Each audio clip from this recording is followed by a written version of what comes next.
I went the wrong way, didn't I? Nope, no I didn't. We're good, we're good.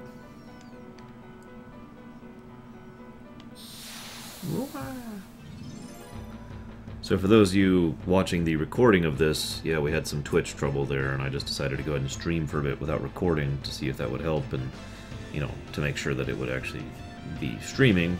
And then it worked fine, and I forgot I wasn't recording. I was about to start talking about a few things, and I didn't want to do that. I didn't want to do that without recording. Sorry.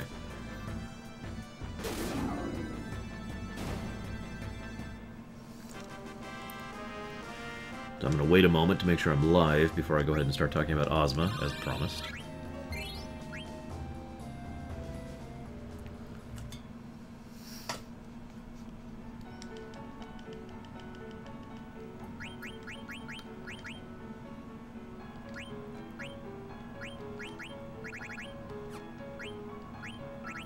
Sorry, just checking something here.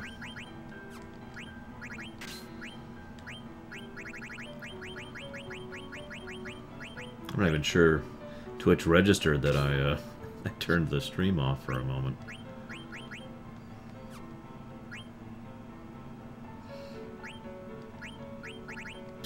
So, Ozma. Who out there would like to know who and what Ozma is?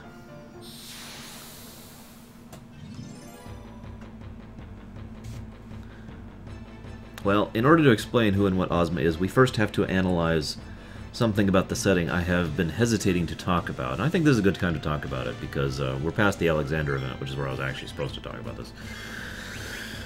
Let's talk about Eidolons. In FF9, Eidolon... Okay. Yeah, actually, we can't talk about Eidolons yet. God, we have so much to explain.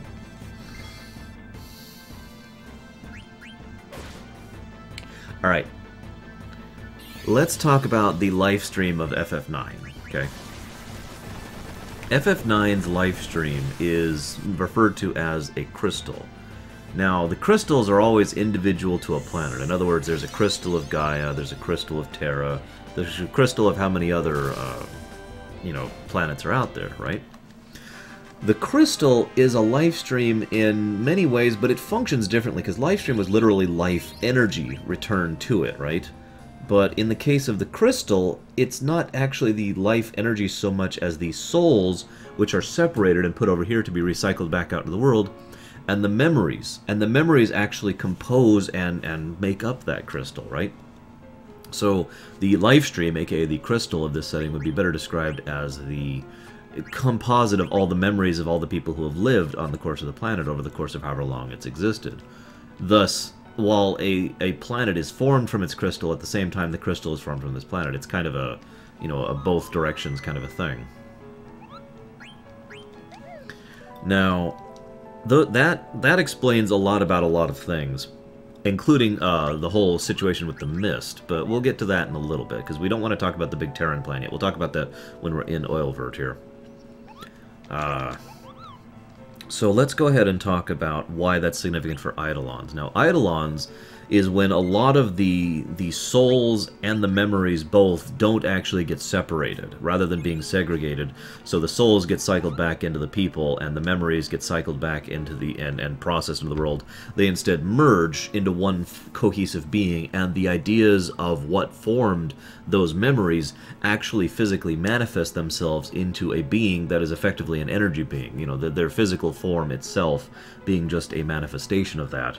So, you know, the idea of the stories and the legend of the King of the Dragons, or the Ice Queen, or the Lord of Thunder, you know, every single Eidolon actually has a title with it and a legend associated with them. And those titles and those legends and those memories keep going through public consciousness and going throughout the history of the world, and that's why Eidolons continue to exist, and indeed will grow and change over time as those legends change, as people's memories and thoughts of them change. The Eidolons themselves will vary based on that. One specific example is Shiva, who actually has literally gone from being a young girl to being an adult woman because of the way those legends have changed. Another example is actually Bahamut. There's a reason he doesn't have eyes anymore. And so Alexander was an excellent example of that, because Alexander was an idea of them artificially forcing this process, trying to force a lot of conscious thought of the idea of holy energy, of holy judgment, of that kind of a thing into as many people as possible, and then kind of artificially cycling that in the planet to summon that up as Alexander. And that's kind of why that situation went so badly, and why they decided they should never do that again, and why they split up the Alexander stones. Make sense? So that's what an eidolon is. That's also relevant for something else we'll get to in a bit, but the knowledge of what an eidolon is kind of explains everything about several things within this game. We'll talk about a few specifics later, but the one that comes up to the immediacy of this is Ozma. Ozma is actually an eidolon that has been forgotten. Now see, the energies that make up the being, all the memories, all the power that make them up still exist, but we've forgotten who or what Ozma is. The reason Ozma has no identity, the reason Ozma has no form, is because we have forgotten it. It has left public consciousness. It has left the cycle of the memory crystal, and as a result, it actually has no form and has no proper name and has no identity. We have no idea what that thing is. At least, I should say, in character, we have no idea what that thing is, and that's the problem, because Ozma is just a eidolon that has been forgotten. That's it. That's actually all I've got to share about Ozma in specific. But let's just say the nature of what eidolons are kind of explains a lot of things about this setting, and the whole nature of the crystal memory cycle and the pseudo life stream of the world also explains a few things. So I guess now that we're going to Oilvert, it's a good time to go ahead and talk about what the big plan is. The big, convoluted, oh my god, I can't believe they did this plan that, in my opinion, was not as well explained in the game as it should have been. The Ultimania came out and really just said things out and out. But, that's just my opinion. I know some people disagree with me on that. Let's go ahead and talk about Terra. Terra is another world that... well, okay. I mentioned earlier the cycle of the crystals and all that fun stuff. What I did not mention is that if your society, your technology, your magic are sufficiently... oh, what's a good word? Let's go with the word corrupt. I think that's a good word. If your society is sufficiently bad, negative, corrupt, terrible, etc., even though your own life cycle is cycling back into your planet's crystal, eventually that crystal will become corrupted and cracked and die. And once your crystal dies, all the life attached to that crystal, aka your entire world, goes away too. So Terra had this problem. We get very few hints to just how bad life was on Terra, but most of those hints are the fact that it was really bad. We're talking the most corrupt, decadent society that's probably been shown throughout the entirety of the Final Fantasy series. And these people, their solution for how terrible their society was, which was destroying their people and their world, was to make a process to artificially control and assume, basically take other worlds' crystals, make them their own, and keep going in that way. Now, this is kind of a metaphysical thing, so forgive me for the way I'm going to explain it. I'm going to explain it physically, but obviously this is not what's physically happening. What they would do is they would go ahead and try to merge their planet into another planet. And basically, if you can picture, like, here's the world, right, that they're merging with. Their world is on the inside of this world, inverted, kind of like Terranigma, to use an example, for anybody who's played that. So their world would merge into this, and they would establish a connection with the crystal in that world, which would then basically force the situation so that that crystal would become Terra's crystal, not their crystal. So all the life and energy of the planet they're absorbing goes into the crystal, but it doesn't come out. It doesn't cycle back out, and eventually all of the energy of Terra's crystal starts being... what I'm trying to say here is that the crystal of the absorbed planet slowly becomes the crystal of Terra's planet, and so bit by bit, over time, Terra would go from being in the inside of this world to the outside of this world, and would therefore continue on in that manner. So in this way, they would go from planet to planet, basically eating, for all intents and purposes, other entire worlds by controlling the cycle of life. Now, for reasons we don't fully understand, that cycle did not work with Gaia. They tried to go ahead and do the same process that they've been doing for God knows how many millennia with Gaia, and it went really badly. And it went so badly that virtually all of Terran society went into was destroyed, went into standstill, and they actually had to put them in stasis and come up with the whole genome thing in order to come up, in order to continue existing. For those of you who are wondering, genomes are actually basically made to be blank slate people so that the souls of the Terran people can then inhabit them later as their proper bodies, because I can't think of any more horrible way to put that. So yeah, they were breeding people to be hosts. Yeah, I think that's a better way to put that. No, it would make Garland the Silver Surfer. Anyway, so yeah, that went terribly. They made the genomes. They made Garland, actually, more specifically. They made Garland the robot. And they said, Garland, fix this situation. And then they went to sleep because, decadent assholes. And Garland created the Genome Project, as I mentioned, host bodies. God, that's terrible. And he started a much more slower and more gradual process to accomplish the same thing the Terran people have always done. What he did is he created a device that literally connected to the two planets physically, for all intents and purposes. Again, remember that example I gave, outside and then the inside shell, right? Well, the Aifa tree, which isn't a tree at all, of course, the part you see up here would actually be better described as the roots, because the actual heart of the tree is down here. See, picture the crystal being right here, okay? The tree actually encircled and swarmed the crystal up here at the surface, at the center of the two worlds, and would artificially cycle the souls so that any souls from Gaia would go out and any souls from Terra would go in order to very, very, very slowly and very gradually make a sort of artificial approximation of what the Terran planet had always done up to this point. And Garland decided to go ahead and add more functionality to the thing. He made a creature called Soul Cage, whose only purpose was to take all of the memories and souls that were from the Gaian people, and rather than just discard them wherever, create a mist out of them and splunge it out onto the world of Gaia in order to make the cycle go quicker, because the cycle was taking so long, it would have taken millennia to complete, and Garland was trying to speed the process up. So that's why the Aifa tree pushed out mist for so long. It was because that was literally a secondary task of the thing in order to accomplish its primary goal, which was the sorting of the souls that was going on in here. Excuse me. Now, the other thing that he did was he realized that even this was taking too long. As I mentioned, he woke up about 25 years prior to now and said, okay, this process is still going to take like another millennia. We need to hurry this the crap up. So he decided to go ahead and create two special genomes, Kuja, the prototype, and Zidane. He gave them, he phrases it specifically, but he gave them special essence. In other words, he gave them the capacity for sentience and self-will and all that fun stuff.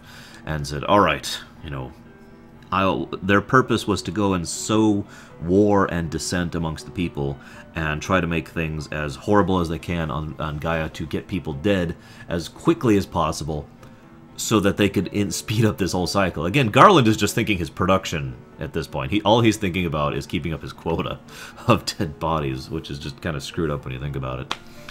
But Kuja, surprise, surprise, despite being built broken and built with specific prerogatives into his mindset, he was brilliant, he was incredibly magically gifted, but he doesn't understand basic things that a human being would. And like I said, life and death being one of those. Preciousness, care, it's the essences of memory. None of these things actually are things Kuja understands. So at first he went about going his business, but he eventually reached a point where, after his interactions with the people, he decided that he wanted to be as unique, as personal as himself as he could, so that he wouldn't actually be like all these other genomes. He wouldn't be like all these other puppets. He would actually be himself. He was Kuja, damn it! And that's basically where our story begins, is when Kuja starts pushing for that. And, then he did the whole thing with the King family and blah, blah, blah, blah, blah. And that's pretty much the story of FF9 in a nutshell. I'm missing two key points, which I won't be talking about for quite a while, until Disc 4. But I'm curious if you guys have any questions with regards thereto. Sorry for just kind of pausing there. By the way, the reason I have my headphones off is I really hate the music for Oilvert. Bleh. There's several sections of this game. There's another one, Ibsen's Castle, is another place I just cannot stand the music for. Sorry, guys. Sure, I'll deliver your mail for you.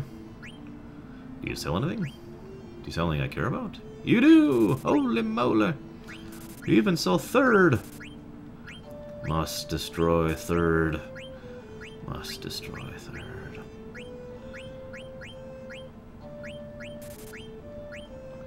And I'm going to go ahead and be buying a few things here because I got tons of cash thanks to the Grand Dragons. And I want to be fully equipped for the Palace, which is coming up. Why didn't Vice go sowing chaos? Oh, right. I didn't actually answer that question, did I? So, the reason Vice didn't actually go and become the Angel of Death like he was intended to is pretty much the moment that Kuja was made first. Several years first, actually. Zidane was made later.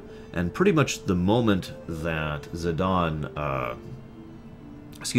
was made, Kuja found Zidane to be a threat to him.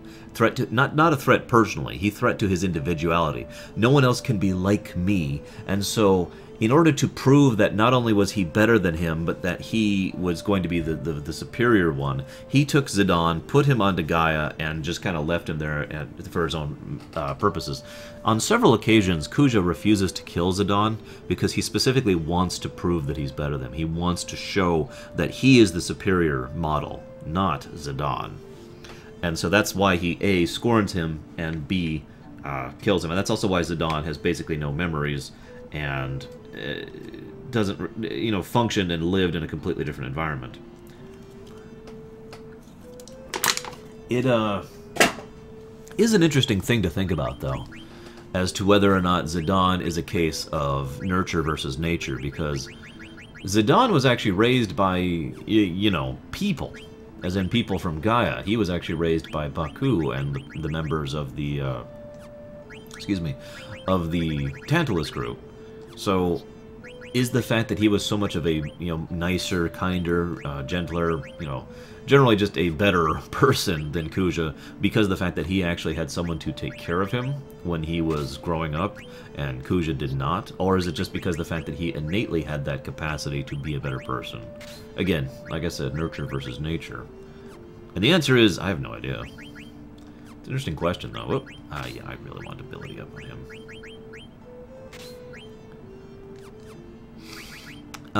So Undead Elvis asks if I have any theories as to why the merger didn't work, and the answer is absolutely yes.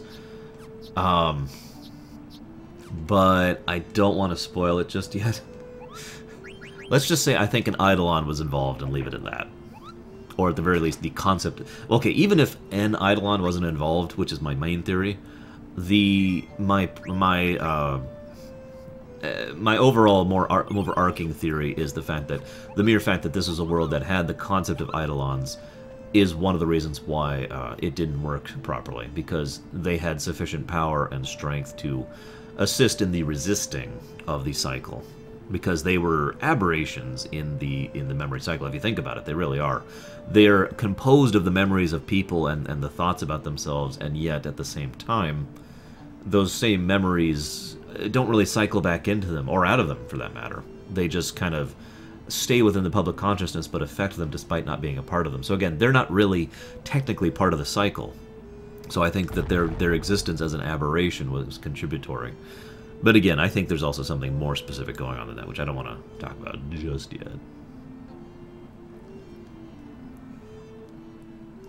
And yeah, I agree with both Bregvin and Weissen there. It is probably a combination of both, that Zidane just had potential to be a nicer person and was raised better. In fact, if I could be so blunt, I firmly believe that Kuja would have been a good person if he had been raised properly. And I have two big points of example for that. One, when Kuja finally understood the concept of life and death, finally had a degree of understanding of what life was and what it meant to be, I would go ahead and say, and he was a better person, basically. He was a decent person. He was contrite, he was willing to help others, you know, that kind of a thing. So, that's reason number one. And reason number two, and I know this is weird, but I do have to point out, the reason number two is Dissidia.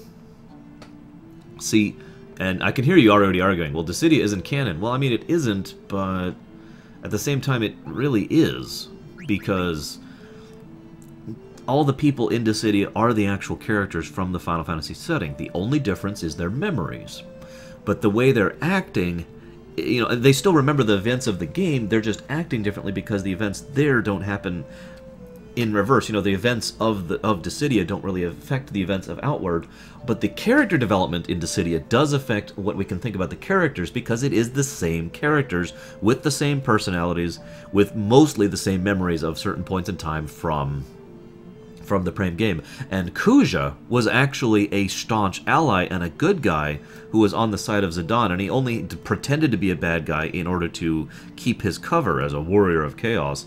And the only reason things started going bad for him was because he was then defeated, which in the cycle meant that his memories would not work properly, and then Kefka decided to rewrite his memories specifically to make him more evil. But innately, when he had just his own self, Kuja was a good guy.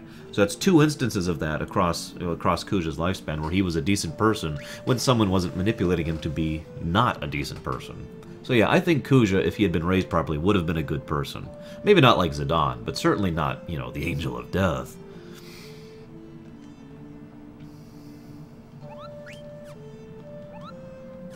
That's just my take on it, of course. I could be wrong, but I'm not. I'm kidding, I've been wrong before. But I'm not wrong about this one. Sorry. Anyways, third, could you do me a favor and tell me what the... how long it takes for the spam message for the bot to show up?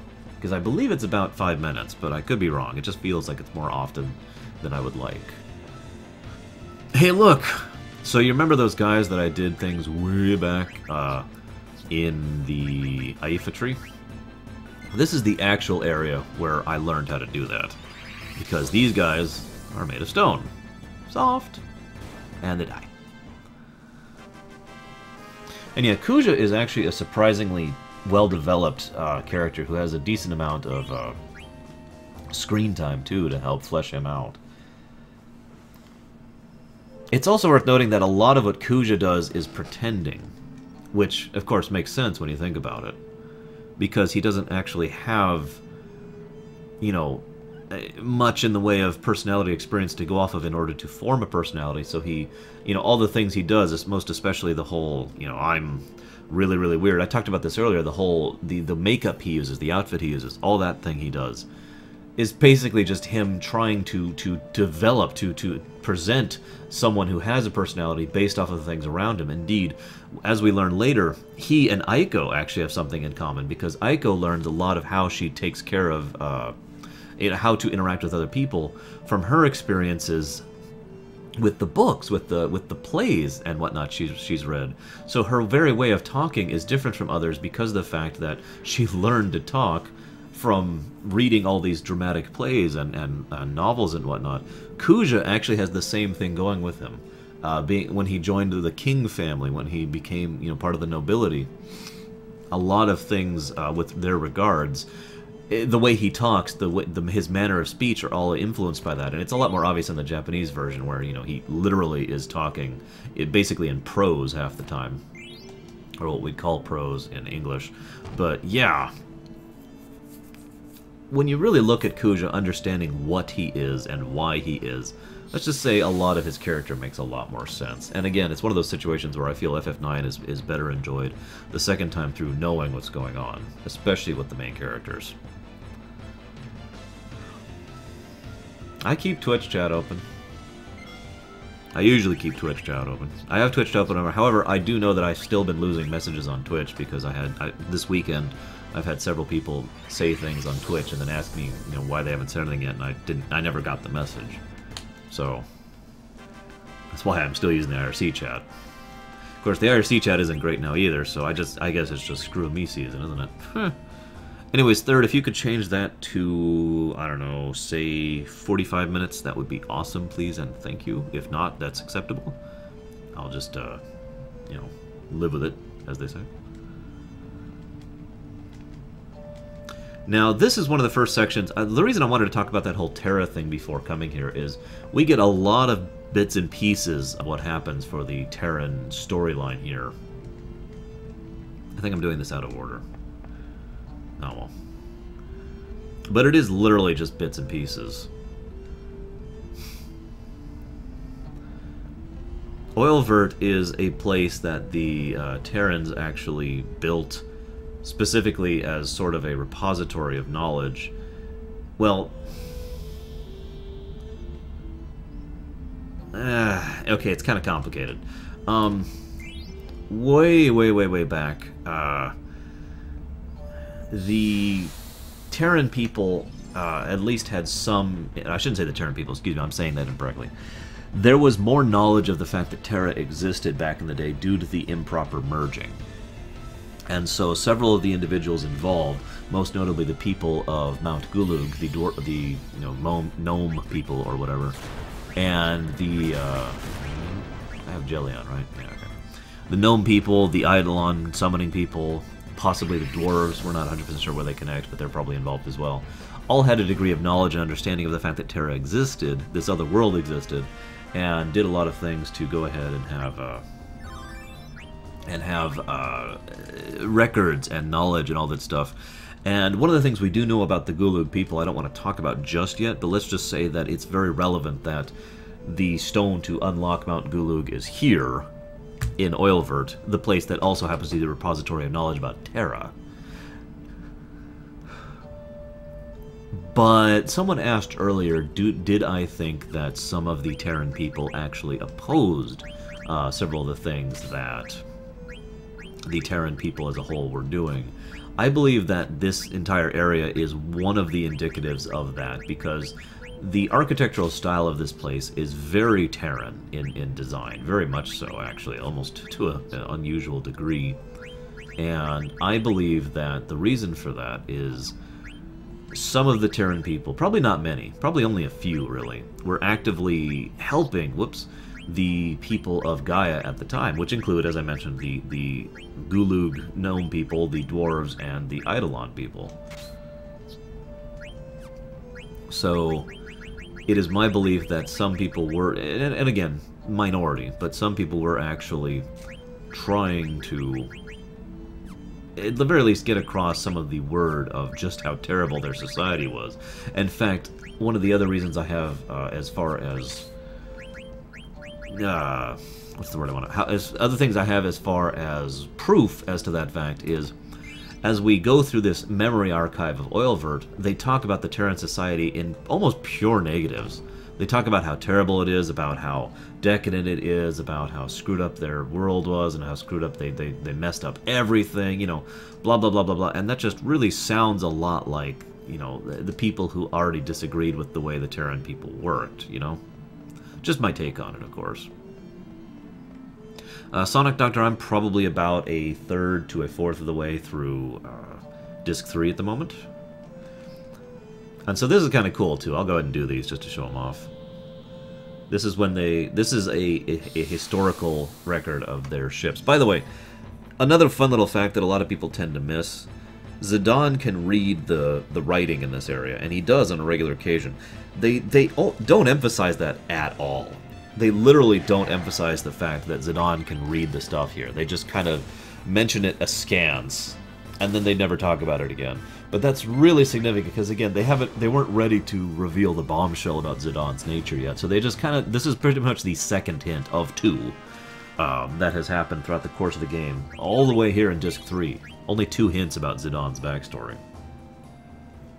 And yeah, there's not a lot of people in IRC, but then again, there's not a lot of people on Twitch right now. It's a weekday. It's a Monday, even. I usually have less viewers on the weekdays for this marathon. By the way, this is a good example of why it is I decided I wasn't going to just stream on the weekends, is because the fact that if I just streamed on the weekends, I'd be doing this all year. And there's the Invincible. Just felt like showing that thing off. Okay, I'm missing a step. What am I missing? I did that, I did that. I did that. I'm missing something here. It's a shame I don't have ink. No, that would make this a lot easier. There we go. Now I can use it. Use it. There we go.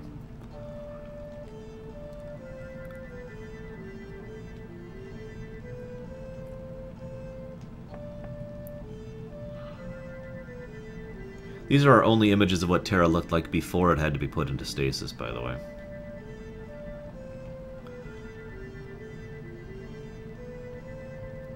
And again, everything they're talking about here about how their society went into decline and how the planet was just kind of, you know, screwed up, blah, blah, blah, blah, blah. Again, that speaks to the whole idea of the people who actually set this place up were people who were dissidents, who did not care for the Terran way of life.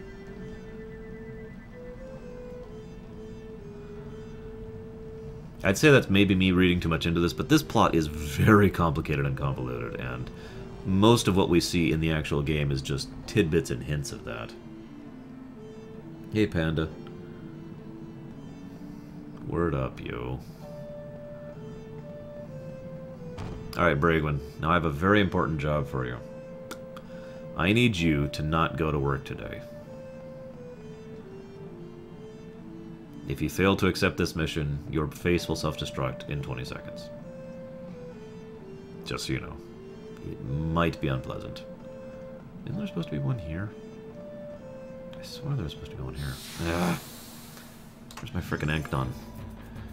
One of the things... I'm curious about how many of you guys are with me on this, but one of the things that I've found is random encounters can, note that I say can, not do, but under certain circumstances discourage exploration. Like, in a lot of cases, I don't actually explore an area thoroughly or completely because I'm trying to avoid random encounters. And I'm just curious how many of you either have a similar feel in some game or another. It's not in all games. In some games, random encounters don't bother me at all. But in a lot of other games, it's like, ugh. And this is actually a great example because I was just thinking that. Because I was just thinking, oh my god, I just want to figure out where I'm going, but I don't want to... I need to figure out exactly where I'm going so I don't get any random encounters. So I'm trying to be very precise with my movements here, you know, that kind of a thing.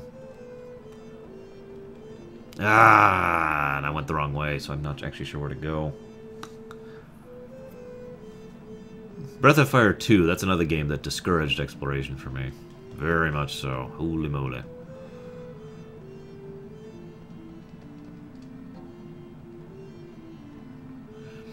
That's one of the reasons I like Ink None as an optional kind of a thing. In fact, that's one of the things I liked about Bravely Default is you can just flip a switch to turn on Ink None, basically. It's like, okay.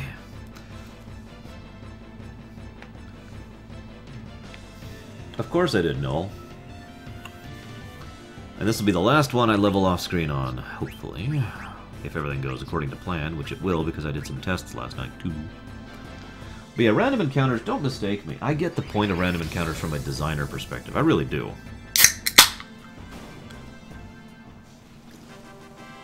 But sometimes I like the option to turn them off. Hell, I don't even always turn them off. In fact, Bravely Default is a great example of that, again, because when I was playing the demo, I would have only two options. Either random encounters off, or random encounters cranked to double random encounters. Because that's just kind of my mindset. When I don't mind them, yeah, I'm down with it. But when I want to just explore, I want to just explore, you know? Anyways, that's just my mindset on it. Sorry, guys, I didn't mean to rant about game design there. I'll be talking about that more when we get to another game in this marathon. You're turning 30, Fitzcott? Congrats. In some societies, that's actually the point at which you become an adult. I don't know if you knew that or not. It is your 30th birthday. God, I remember my 30th. Sorry, not pleasant memories, obviously. Okay, what am I missing? I'm missing something. I talked to that, I did that, I did that. What the hell do I need to do to activate this thing? Anyways, Loki, in response to your comment, everything I've been saying is theory crafting.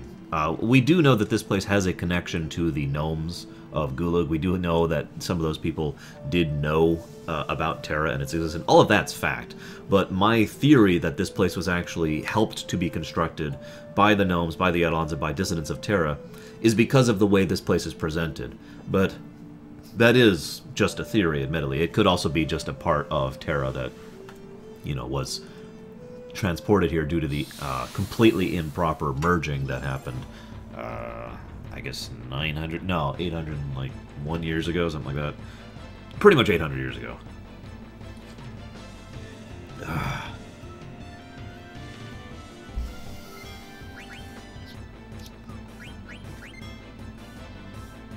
Yes, Mean Panda. Fitscott is now a level 30 wizard. Although, actually, considering how fit he is, he strikes me more of as a monk. What do you think, Fitscott? What class would you be from FF, if you had to pick one?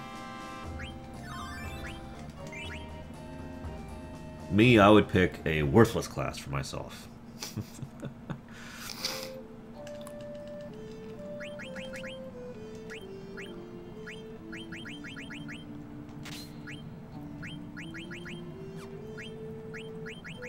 Ooh, lots of stuff to learn. Lots of stuff.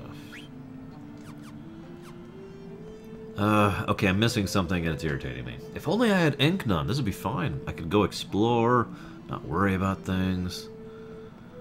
Okay, let's try the door that's been closed. Because if it's not the door, it's the elevator, and I'm missing something with regard to the elevator. There's several of the FFs have a no random encounter thing. FF6 has a no random encounter thing. FF7 has a less random encounter thing. FF8 has a no random encounters. FF10 can have no random encounters if you set it up right. Also, you can get those items off the ghost, which I usually went and farmed. FF10-2 has a no random encounters item. And I think that's it, actually. My god, it's Aiko, which makes no sense because she's not in my party right now. Oh, well, let's kill Aiko, guys. I'm the real Mini-Zan! No, you're not. Like, I know you're not.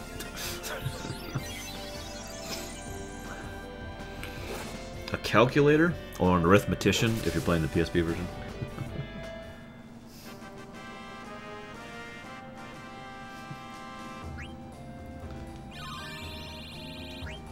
Nice, so the Fitscott is actually a black mage. That just does not make sense, man. Does not compute. What the hell?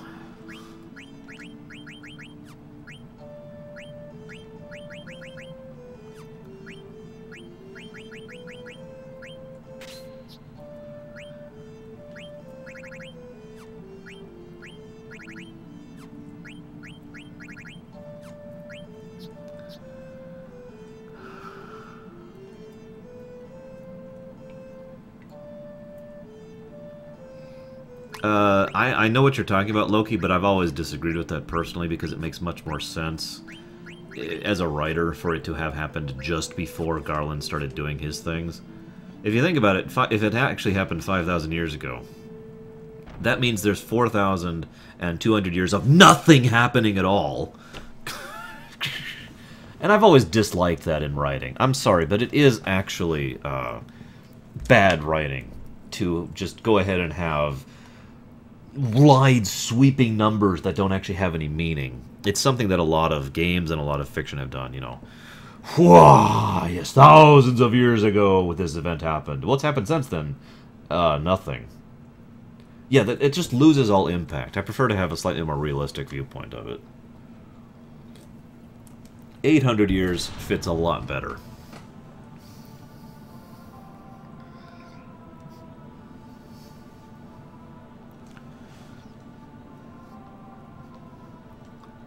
And now the creepy masks.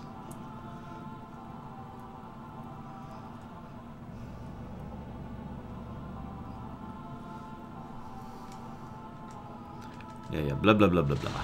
This is everything I just told you. The decay of Terra.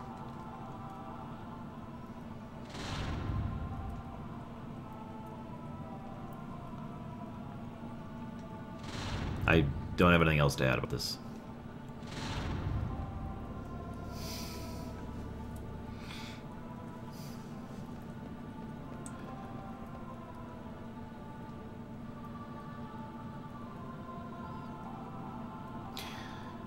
Yeah, I guess we'll talk about that later. Sorry, I was just thinking about whether or not I wanted to share something now or later.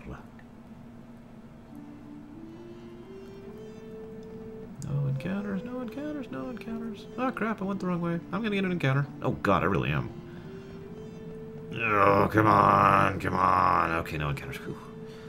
Whew, okay.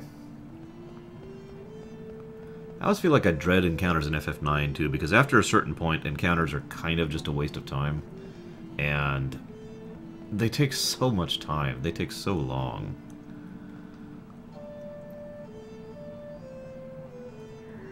Hey, look! Oh yeah, by the way, if it wasn't already incredibly obvious, Terra has the red moon. Actually, I don't remember which is which, but one of them has the red moon. I'm pretty sure Terra is the red moon, and Gaia has the blue moon. And so the reason why we have two moons now in the merged world is the obvious reason. Alright, now to go on this incredibly safe device down into the depths. We have no idea, Undead Elvis. We actually have zero information to base off of what the Terrans look like, other than the fact that they were obviously humanoid in some sense, because it's very unlikely they would have made Garland anything other than in their own image, you know? Especially given how arrogant and colossally decadent their society was. But yeah. So, time for the boss. There's actually several strats on this boss. I'm going to use not the stupid strat. Sorry, guys. This is not exactly a difficult boss. Of course, now that I said that, he's going to kill me, which is going to mean I didn't even save in this whole dungeon, did I?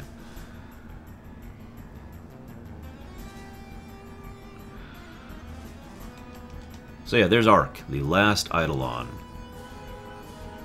Don't think about it too much, and why he's here. Let's go ahead and try to steal. Why not? I don't even have Bandit equipped right now.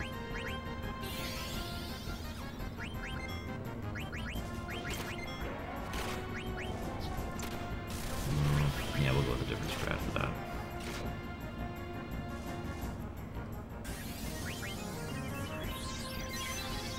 Ah. Ow. Ah. There we go.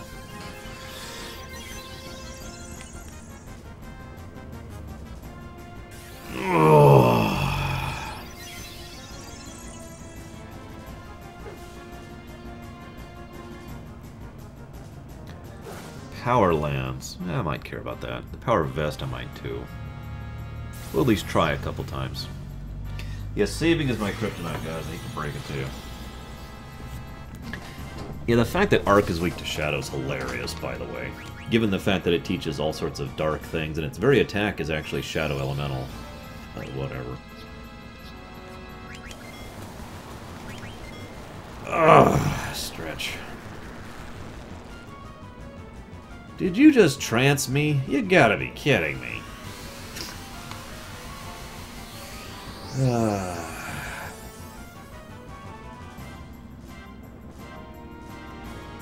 Oh well, at least Freya looks really cool when she's tranced.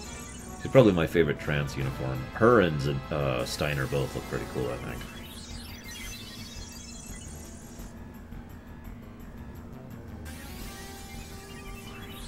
By the way, this is kind of how, excuse me. How Auto Potion plus Regen can kind of be overpowered. Because I'm pretty much at full health after his one attack, because everyone had a chance to Auto Potion, and Regen was going off while that was happening.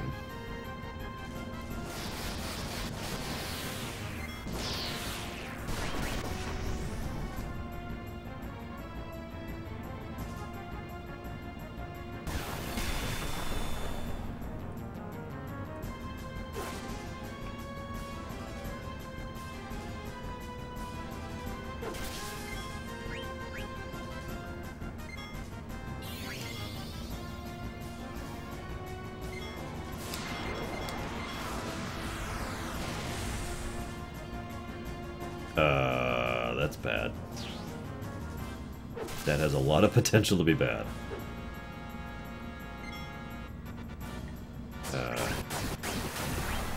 Right.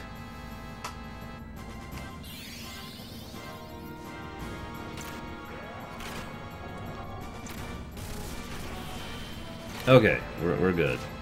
Except for the fact that now Zidon's going to attack Steiner and probably kill him. Oops. Sorry, Steiner. Not on purpose, I swear.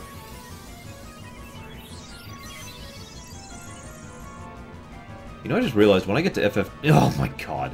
When I get to FF10 and onwards, I'm going to have to shut up for most of the games, because there's actually going to be voice acting. Yeah, let's go and blow this.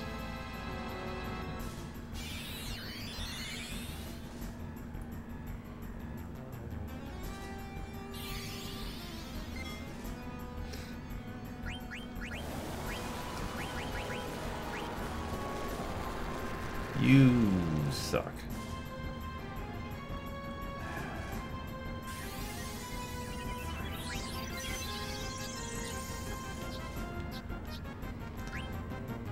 Okay, I've got an idea. Slightly different strategy we're going to approach with here.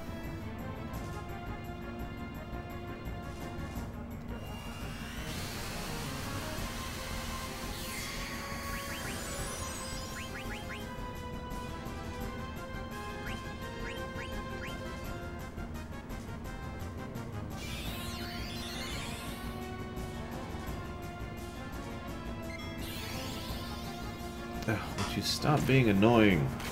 I just rezzed. Whatever.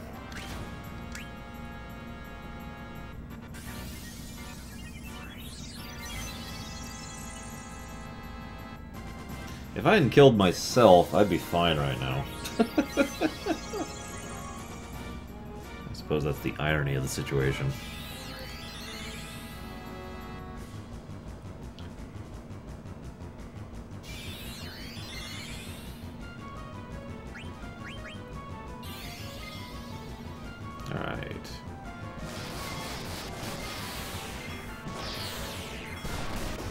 Okay, that's actually kind of good, believe it or not. Because there's this attack called Charge, which we're going to use now. Ah, oh, damn it, she's already healed out of it. Damn it.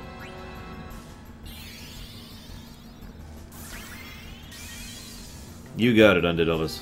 Except I can't speak Japanese at all, so I'm just going to be like, Hong Chao, because I have no idea how to speak Japanese. Literally, none. I cannot do Japanese. Sorry, guys.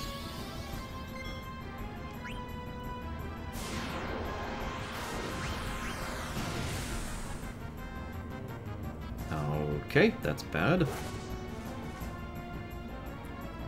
I probably should have brought an anti-confuse thing, but I forgot he even did that.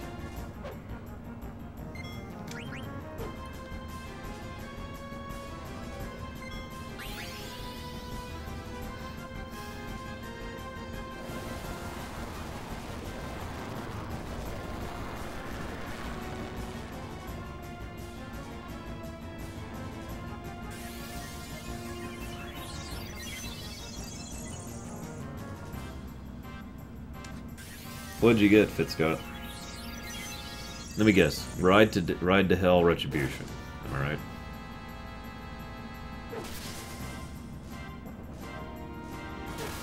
Okay, bad result. Fine. We're gonna have to go ahead and escalate this.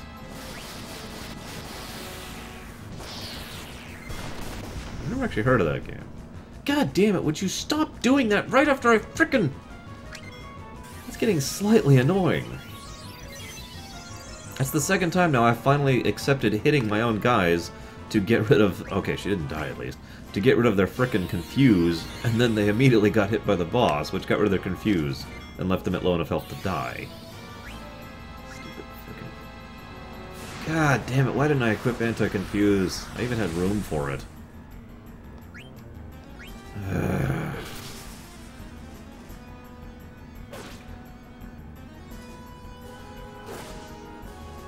God damn it.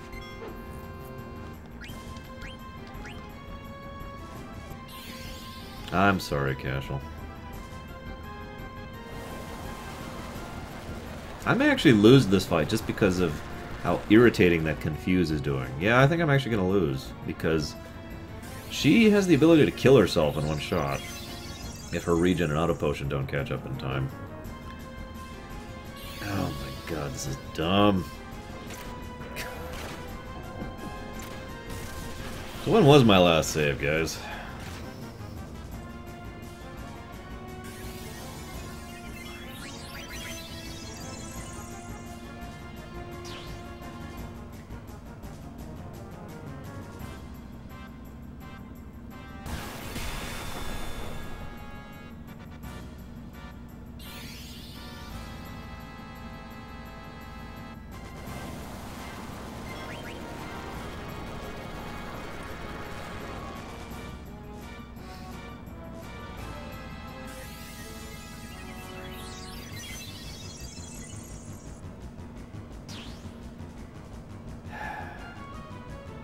Don't even say that under Elvis.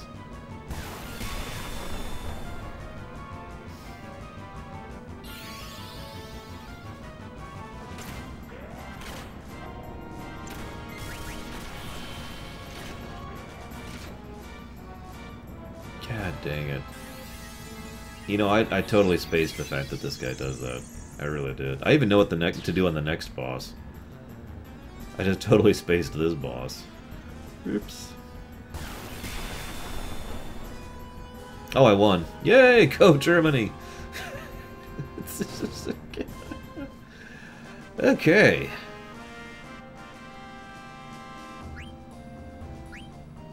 Germany wins, ladies and gentlemen. It's called the Chain, Sonic Doctor. Alright, so, now that Germany has single-handedly won the day, yeah, let's go ahead and... God dang it. Just, you can't... And now, of course, there's no reason to go and equip the anti-confuse thing, because I won, but, oh my god. She didn't even have Out of Life on. If she had actually died, that would have been game over. Oh my god, let's go and get rid of that. And add, I don't know. What do I need for that? Eat? Jeez. This doesn't affect jump. Excuse me.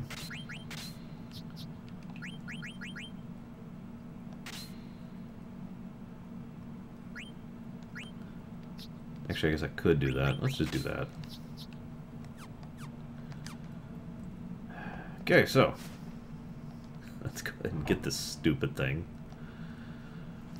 Alright, so now for the harder section, which I actually prepared for.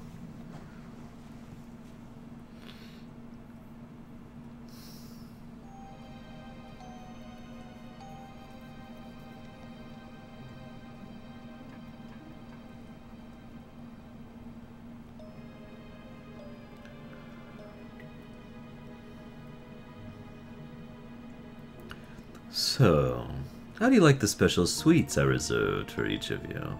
By the way, Vice is out running an errand for me in return for your safety, but I hate keeping promises and I so love deceit, so I thought I'd give each of you a special death to remember me by.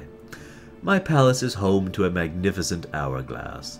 As its sands fall, the floors of your room will slowly open. Isn't it a fabulous idea? Your lives will be spared if the hourglass is reset. If Vice comes back in time, that is. Oh, just 10 more minutes. Better start praying. Farewell, my sweet, lovable morons. Meanwhile, Sid... Alright guys, it's time for the 4 Frogs of Light to save the day.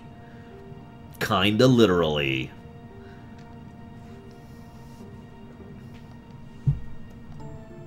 I like this. What we're doing is wrong, isn't it? Wait, isn't that better than stopping functioning?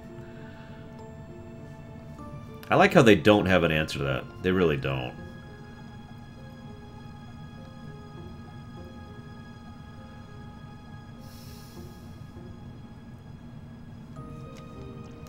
Yes, we are literally playing one of the 4 Frogs of Light right now. Hop, hop, hop, hop, hop, hop, hop. Oh, I guess we're in a hurry. So, I'd just like to go on record as saying I hate this minigame. 1...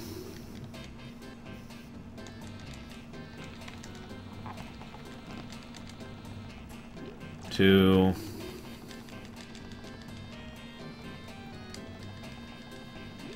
3...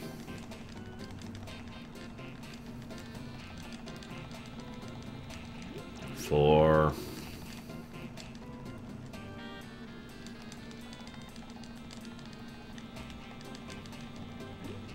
5. Okay, we're good.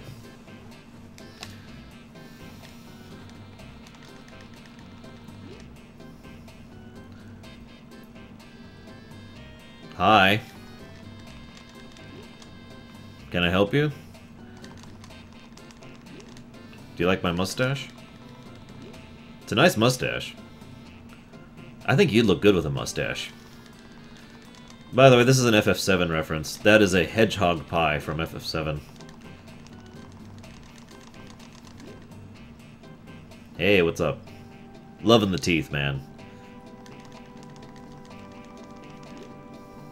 There we go.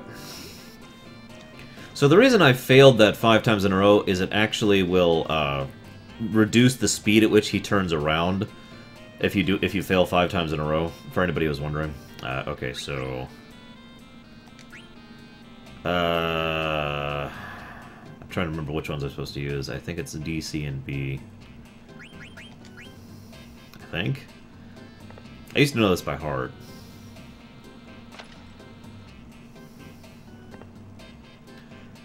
And that's another thing Omni didn't know. Of course, Omni isn't here. Damn it.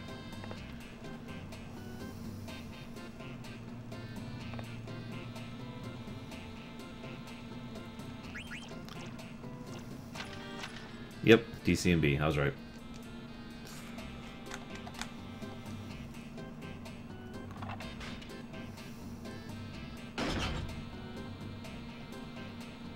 And thus, the fourth Frog of Light has saved the day.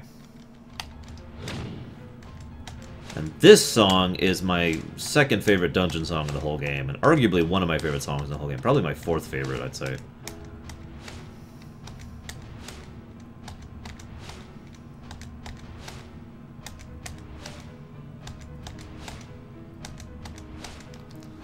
So now we do the mage party. This is gonna kind of suck.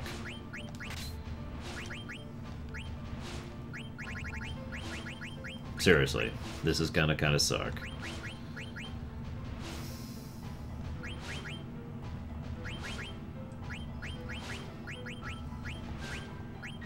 But I do have a strategy in mind, believe it or not.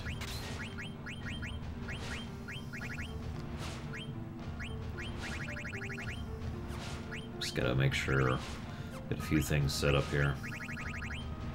Pretty sure I've learned just about everything on just about everyone at this point.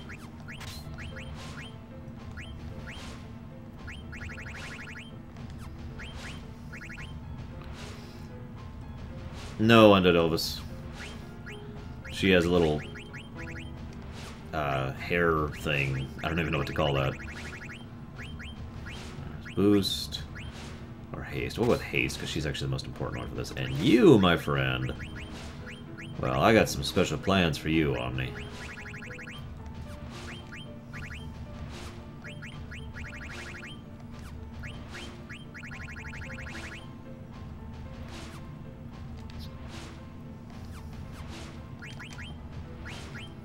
Okay.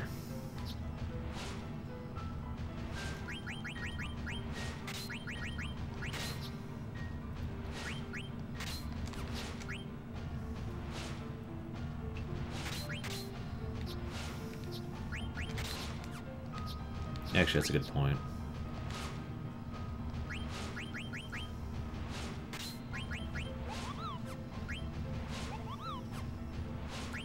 Whatever. And you... Damn. Really lacking with you.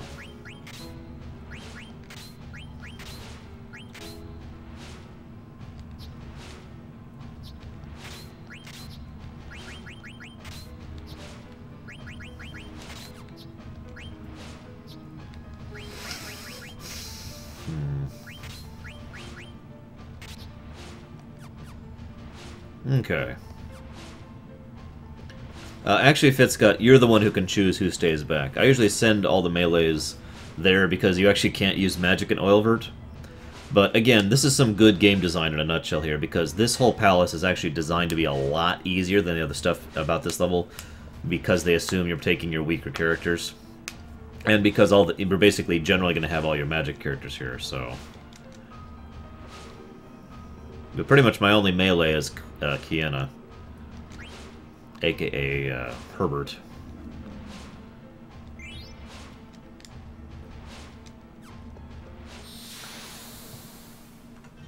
There's one item I absolutely have to get in here, but I'm going to go ahead and get all the Bloodstones because it makes the boss much easier. This boss is one of those bosses that's insanely hard or insanely easy depending on what you do with the puzzles in this dungeon.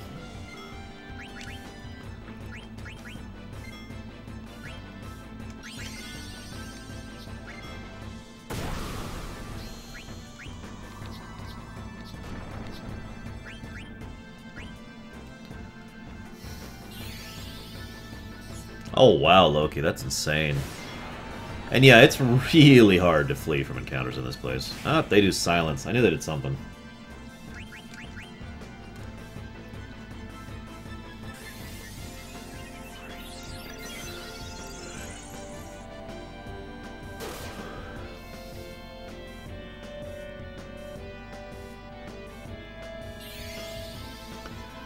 So I've been wanting to show off Comet for a bit. It's actually kind of a simple spell, but I like it.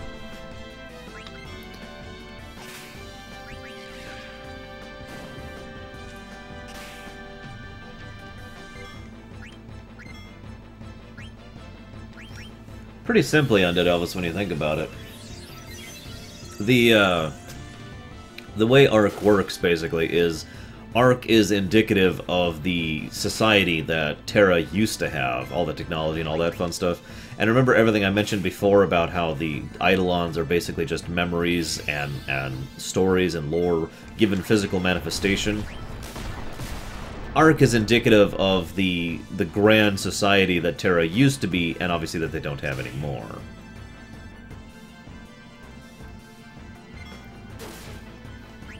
Okay, I'm tired of you. Zen Mortal, that's actually a donation thing we've had going this entire marathon. The idea is whether or not I will be playing FF10-2 and FF13 when those times come in the lineup. So, if the first number, if it is a positive, we will be playing it. If it's a negative, we won't. And the second number, if it's a positive, we will be playing cutscenes for it. And if it's a negative, we will not. Yeah, by the way, Bio is actually generally more useful than Comet. I just wanted to show Comet off. I need to change a few equip things out, actually, real quick. Because I'm going to go and do the easy mode of this place. Kiana just crushes this place like a bug, though, if you've got him set up right. I've only got one thing for him, but that'll still make this place a little bit easier. What do I need? I need to set her up. Let's go ahead and lose that for... This is it, right? Yep. And you already have it. And let's go ahead and lose counter. Throw that off. And clear-headed, I guess. And you don't matter yet because you're kind of worthless because you're still a mute. No offense, Garnet. Left then right? No, it's right then left. Yep.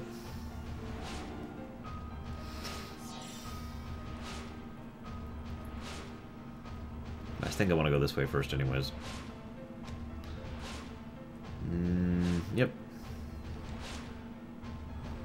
I just like to go on record as saying I actually really like this dungeon. It's got a wonderful design, and it's really indicative of Kuja's character. But also, it's, I love the music, and it's basically just one big puzzle, you know? Oh, right, third one. It's also very well designed from an architectural standpoint. Most of this palace actually makes a degree of sense if you put it all next to each other. Oh, hey, Omni. You missed me, doing something. What is it? Oh, yeah, you missed me, talking about how you can kind of cheapen the minigame with the guy, the hedgehog pie. Which you probably already knew about. And of course, the Warring Triad references here, but, you know, everybody knew about that. Wait, so this one and this one?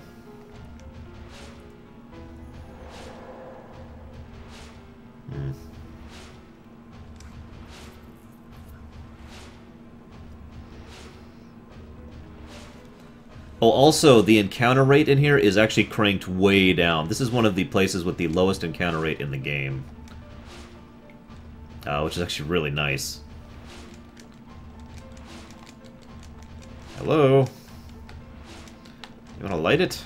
Or do you want to just stand here and be stupid? Ah, screw it. I got other things to do anyways. So I'm going to go the other way first. No.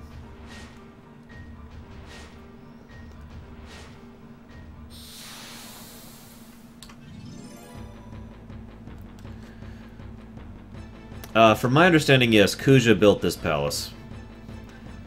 Especially since it doesn't follow any architectural design from, like, anything else in the whole world. Nothing else is actually like this place.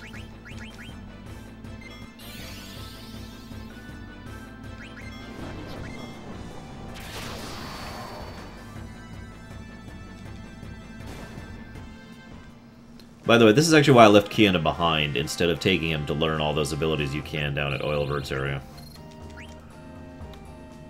Which is what I would normally do. But then again, I'm also not trying to 100% or 90% or whatever, so... But yeah, I like the idea that Kuja built this place over the last several years with all the money, wealth, resources, etc. he had at his disposal. Because of the fact that he wanted his own little private palace place out in the middle of nowhere. Hey look, it's Ilmilithid! Reference to FF1.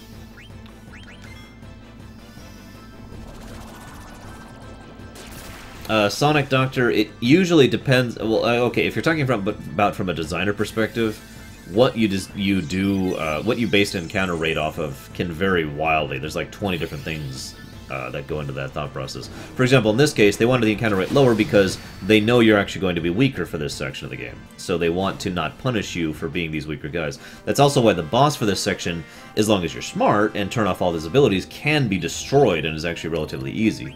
Because again, they assume you're going to be weaker for this section. After all, you haven't been leveling all your characters. In fact, that'll come in later as far as design comes. We'll talk about that when we get there, of course.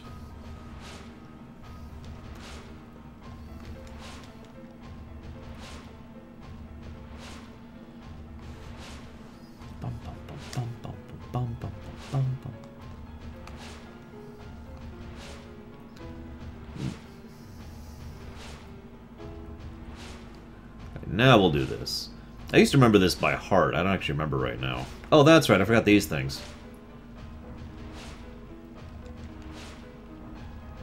And that'll get rid of the middle one, so we'd like these ones.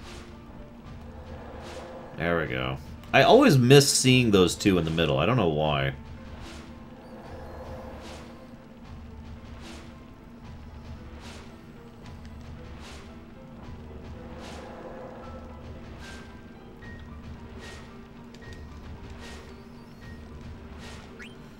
Now, is this the one I want? I don't remember.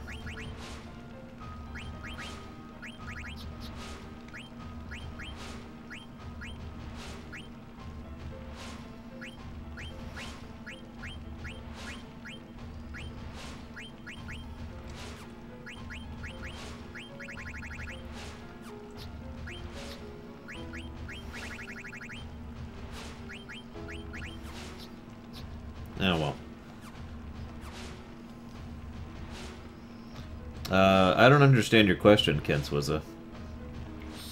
You mean what I'm playing it on? I'm playing it on my PS3 because I have a PSN copy of it.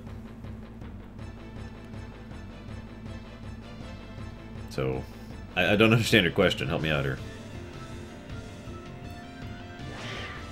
I did see your question or comment or whatever. Kings Falls Down. I just didn't really have anything to add to it. Because, first of all, what I would do is go ahead and tinker with the game extensively, I might add. But if I was going to do a actual remake, not a remaster, a remake of FF12, I would polish up the end game the way it was supposed to be originally, rather than, you know, leaving it the mess that it kind of is. No offense to the game I love, but yeah. And yeah, Aiko, there's actually a priority list for who will have leadership, and Aiko is like one of the top ones on that list. Sure, we're set up here, and here, and here. Alright. Hey, Bulletaria. Or is it Bulletaria? I've never actually asked.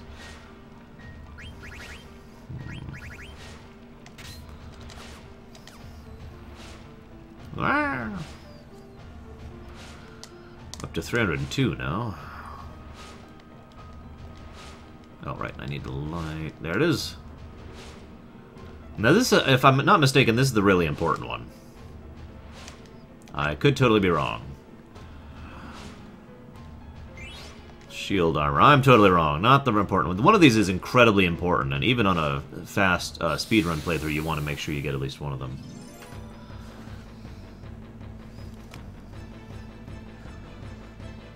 Yeah, FF9 probably will be on Steam at some point in the future, given what they've been doing lately.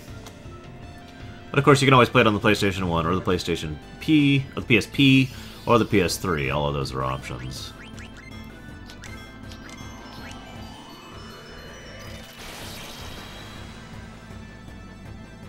They've been talking about doing that a lot lately, Loki. About how they never knew the PC had a gaming market because we have squirrels for brains. I believe was the exact quote.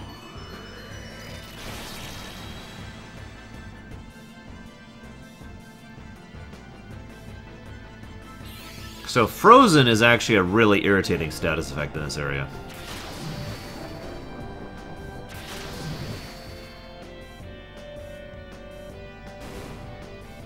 Nira says, in my opinion, if Revenant Wings was a failed continuation of the game, yes.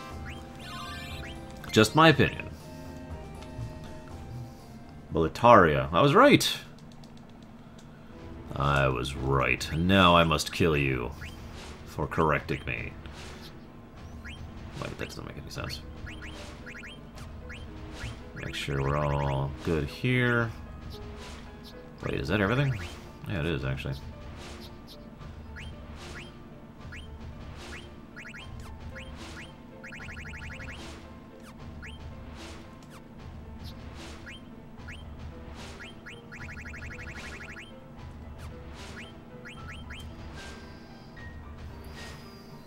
Yeah, I know, King's falls down.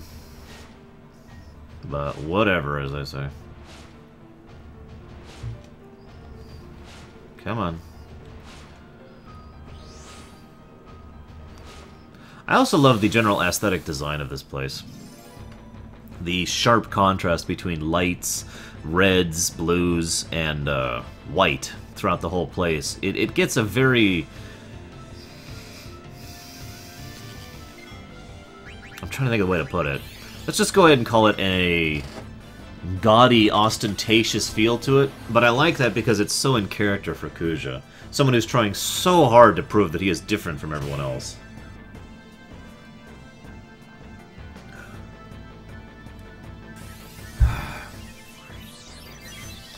Well, Kay, I'm glad that you're here in spirit, even though I've been missing a lot of Twitch chat lately, because it's just not been going through.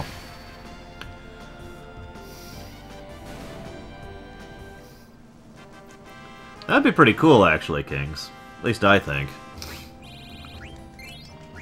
Then again, I'll tell you exactly what I would do if I made FF12. I would give you the Leviathan. Like, don't actually destroy it through the course of the game. Actually make it a ship you can take over, and that's your home and base. I'm kidding, of course I wouldn't do that. What can I say? I've always been a little bit airship crazed, or just ship crazed, depending on how you want to think of it.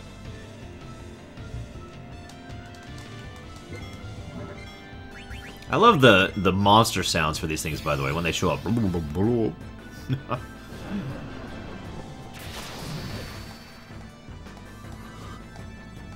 Excuse me. I need to take a short break soon to go and swap the laundry out, but I will not be long, don't worry. I just need to get the crucial item. It's in... Actually, I just remembered where the crucial item is, now that I'm thinking about it. Whoa! Did I go the right way? Yes, I did, because the crucial item is here. Pretty sure.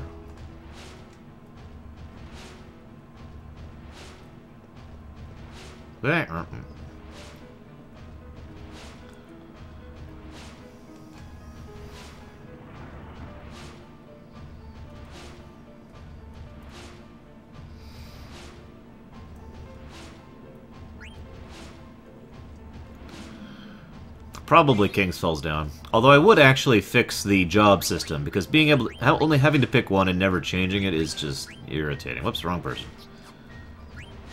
Where is it? Where is it? No, it's an armlet. Arsh, it's an armlet. There it is! There is the most important item I got in this entire dungeon. And I'm not actually kidding. I will show off why in a bit. Marquis and Bahamut. Yeah, I literally can't say that without laughing. Bahamut. The Bahamut. God, I'm failing at getting the stairs because the Bahamut. Oh my god. Baku? No. Beatrix. That's where it's at. Actually, I was supposed to go to the down area first, wasn't I? Let's go ahead and do that real quick.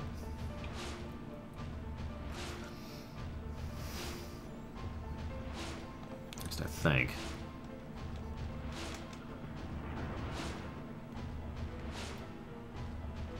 Yeah, you gotta say it right, Bandit King. Bahamut! There we go.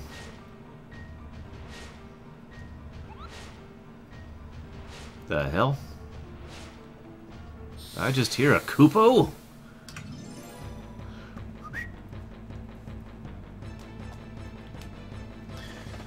Bahamut! It's just, God. I'm gonna go ahead and stop that now. Before I kill myself.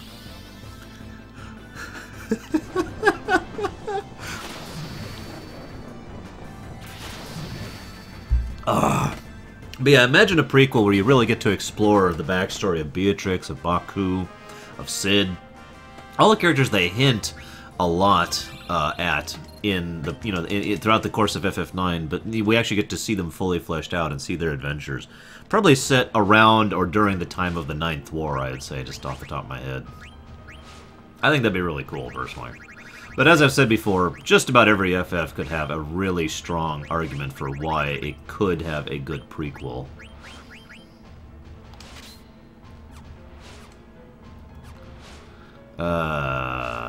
Yes, now I want to go back to the middle. There we go. Al Cid, I don't know who you're talking about. I don't know any characters named Al Cid. Sorry.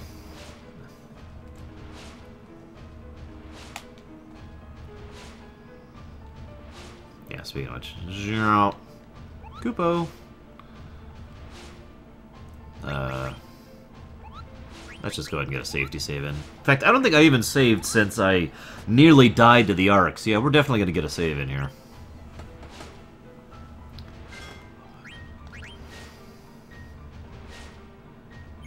Yeah, over an hour of gameplay there.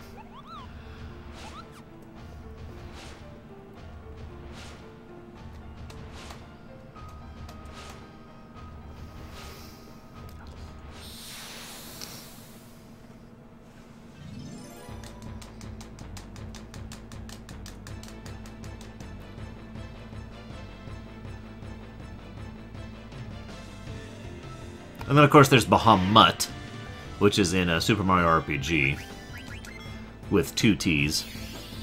Bahamut. Slightly different emphasis.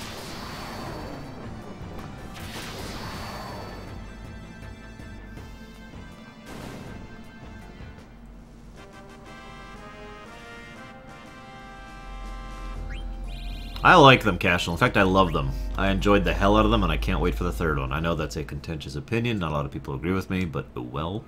You want me to be honest or want me to lie? Take your pick. I can lie if you want. They suck, and they're the suck. There's lots of suckitude going on with theirs. They're terrible. There you go. There you go. There's your lie. I have told you both the truth and a lie. So I've satisfied everyone involved.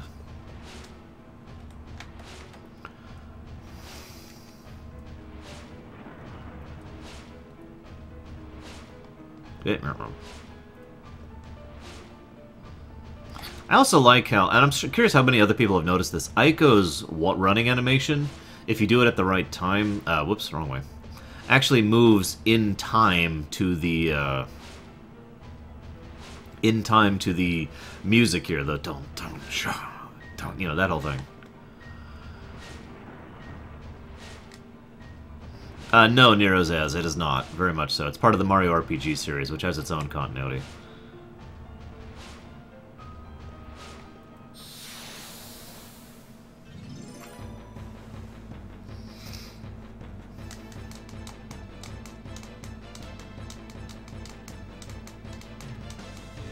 Although Super Mario RPG and Paper Mario were originally supposed to be connected, they kind of aren't. But Paper Mario and Paper Mario 2 are sort of connected. Yes and no, Undead Elvis. I'm one of those people who has the firm opinion that it would be possible to figure out a way to extend their lifespans. Excuse me. Just my opinion, admittedly. I'm not really basing that on anything other than the fact that they managed to make sentient life without meaning to. So being able to extend that life is something that I feel is at least feasible. And that it goes for the Black Mages as well as Kuja, by the way. The most annoying thing in each FF. Hell, I don't know.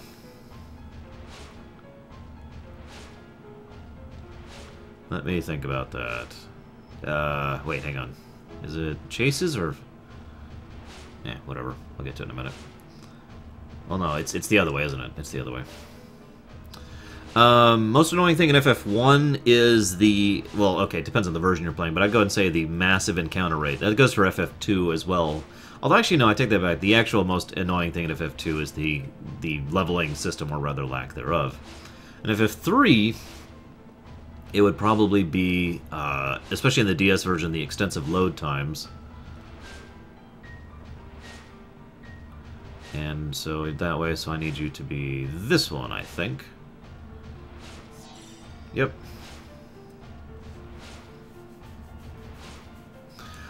Let's see. FF4, most annoying thing.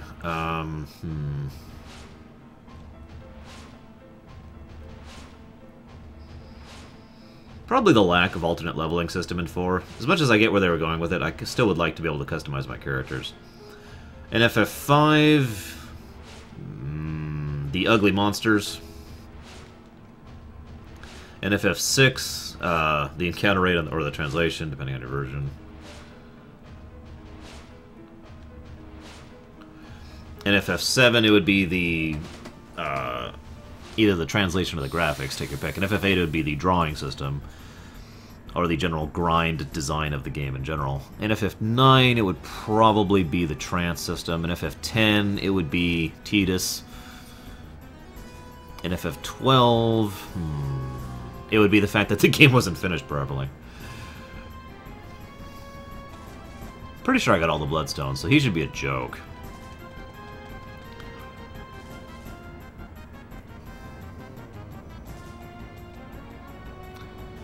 So this is kind of the longest beginning of a fight, like, in RPG history. Whoops, I did leave one up. Oh, that sucks. It's the Magic Defense ones. And the Magic Evasion one. Crap, I forgot to get all the ones in the Shadows room. Whatever, I think I could still make this work. So, fun fact, this is actually different depending on which version you're playing, if you're playing the Japanese or the American version. And we'll explain why in a moment.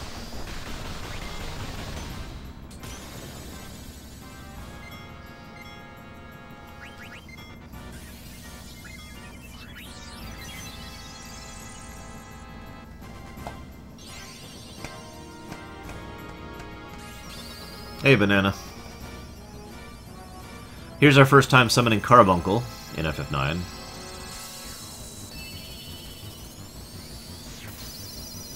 Fun fact, Carbuncle can actually do several different things depending on what you have equipped at the time. It's one of the only summons to be like that, actually. FF9's biggest strength is its world building, I'd say. That's an easy one.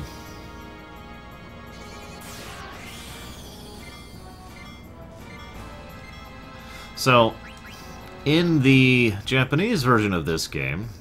What the hell is it? What I'm about to do is actually capped at 2 times. It is not in the English version. So it actually does the full 4 times damage rather than just 2.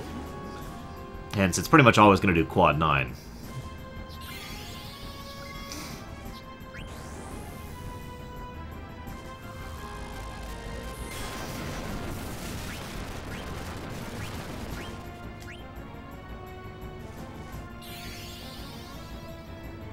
And yeah, the randomness of the loot scene really does suck in, oh wow, some of the reflects already wore off. Damn, that was quick. Really? I was gonna say hello! There we go. Jeez.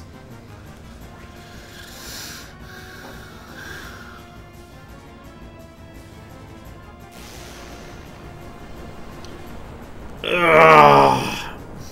But yeah, you can completely curb stamp that guy with carbuncle and water, which is why I really want to make sure I got that water thing.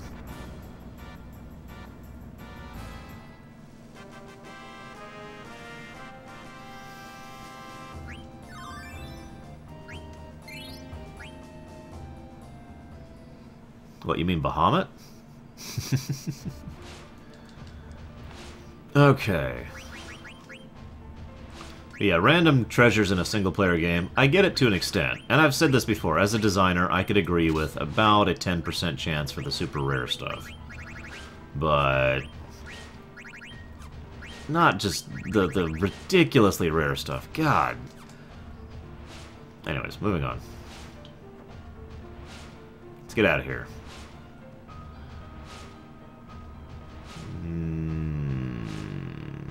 Yeah, screw it. I don't need it. Let's just go. What time is it?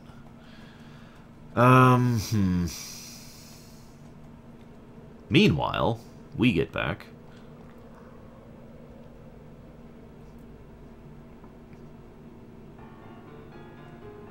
Go back to the traditional Kuja theme here. Oh yeah, random chest. That's another thing I actually didn't like about 12. They were originally going to do that in 9. They actually decided against it. And for some reason they decided to go ahead and do that in 12. I shrug, I guess. Actually, I get why they did it. We'll talk about that when we get to 12. But yeah.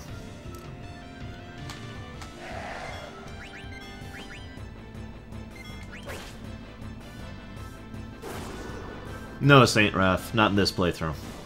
I'm not doing Chocobo Hot and Cold. I hate that minigame so much. Is FF12 worth buying? That is such a strange question, but let me go ahead and answer you honestly. If you like that type of gameplay, and it's very MMO-ish in its approach, and it has a lot of political-based storyline, kind of like Final Fantasy Tactics did, if you like those two things, then yes, it is definitely worth buying. I personally love FF12. I'm really looking forward to playing it for the marathon, but that is, of course, my opinion. You do need to take that with a grain of salt and understand that if you don't like certain things about the game, you're probably not going to enjoy the game. It is not quite as character-focused as most of the FFs are, because it's more focused on the setting and the story and the events and the role our characters play in those, rather than the characters themselves. But don't mistake that for saying it's bad, not by any stretch of the imagination. My biggest complaint about FF12 genuinely is the fact that it was not allowed to finish properly, which again we'll talk about later.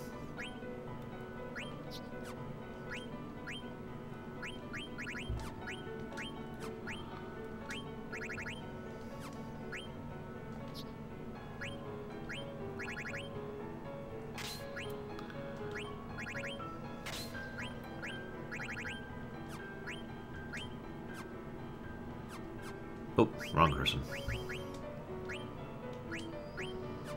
Hell, I was actually buying FF12 opening night. But we'll save that story for when we get to FF12.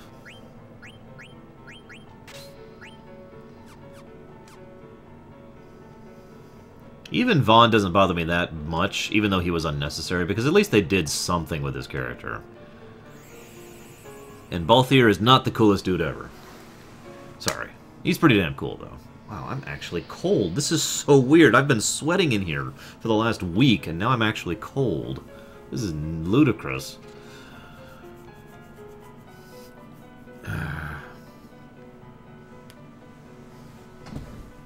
I actually don't think FF12 is particularly hard personally, but I will admit pretty much all of its optional stuff is more difficult than normal.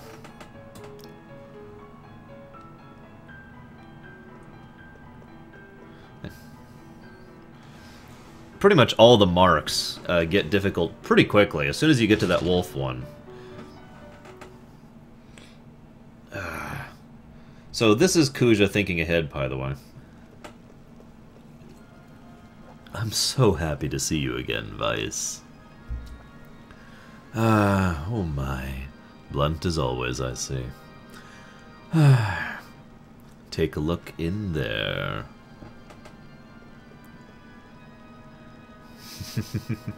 No need to worry. They just needed some rest, that's all. Now give me the Gulug Stone.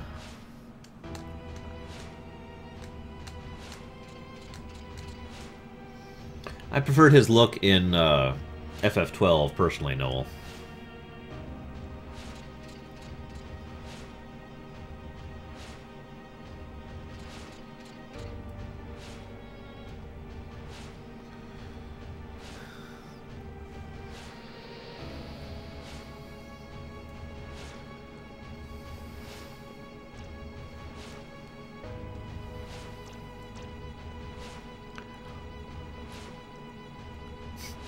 Poor Sid.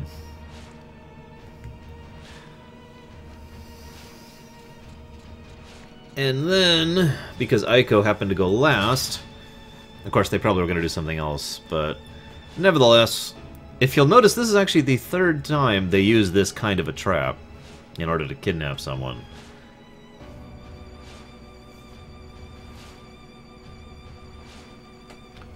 Now, give me the Gulug Stone. I grow weary of your tantrums. Will you hand it over or not?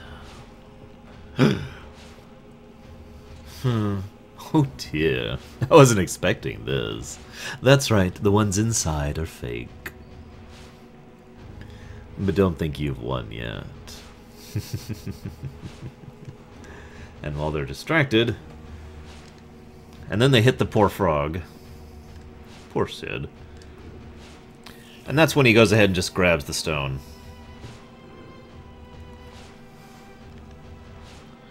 I wanted to finish you off after getting the Gulug Stone and killing all your friends. Instead, I'll just take the girl. I hope we meet again.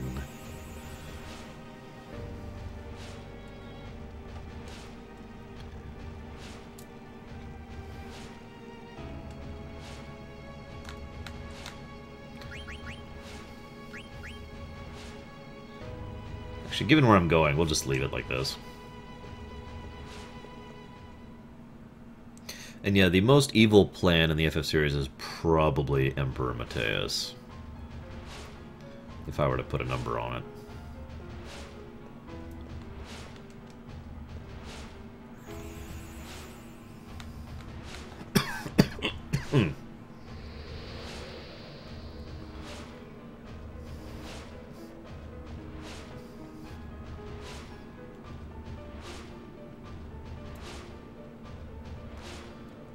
And there's that encounter. I was just waiting for it. Pretty much never get into this room without having at least one encounter. So we're kind of escalating events now. We're going to go through the volcano. And then we'll fight a boss. And then things get interesting. The least evil plan. Oh, that's easy. The least evil plan, by far, was Kefka's. I mean, he just wanted to make the world correct. He just wanted to fix the place, damn it. Ahem. I'm kidding, of course. I'd have to think about it. Who has the least evil plan? Because we've got... honestly, actually, you know what? It's probably Chaos / Garland from FF1. His big plan was to continue existing forever in the time loop. That's pretty much it. Granted, that plan doomed the world to rot and decay and all sorts of horribleness, but that's literally a side effect of his plan.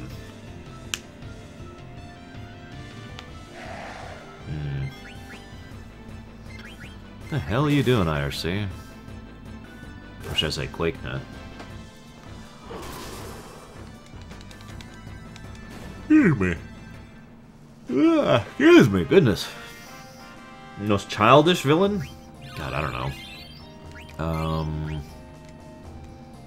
Yu Yevon. No, I'm kidding. Actually, Seymour is kind of debatable, but I'm not sure I go with that because I don't even fully mean that as a negative. Not in the way you're probably thinking, at least.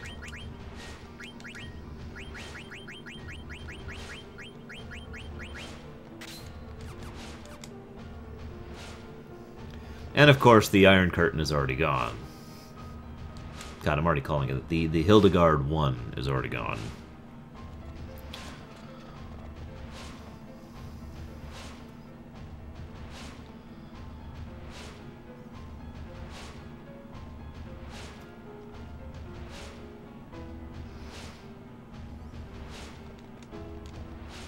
Come on.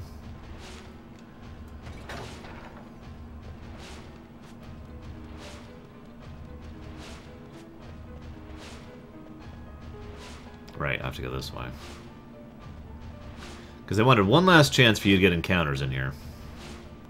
So they make you run all the way over here.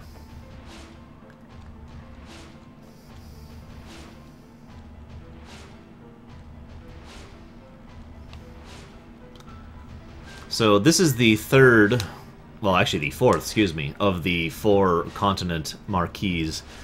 And also the second of 2 of the ones that we can't actually use. Well, I was thinking only the main villains, so I hadn't thought of secondary villains.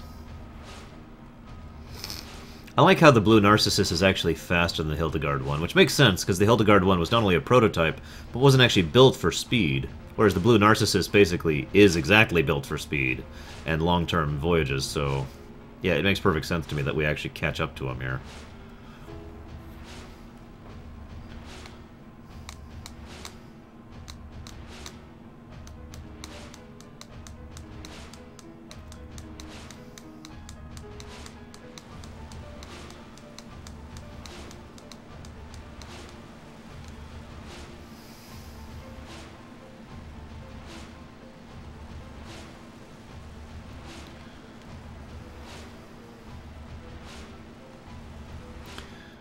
So we'll be talking about Thorn and Zorn finally in a bit, for anybody who's wondering. I know I've been saving that for quite a while. Let me think about this. Let's go ahead and replace you with him.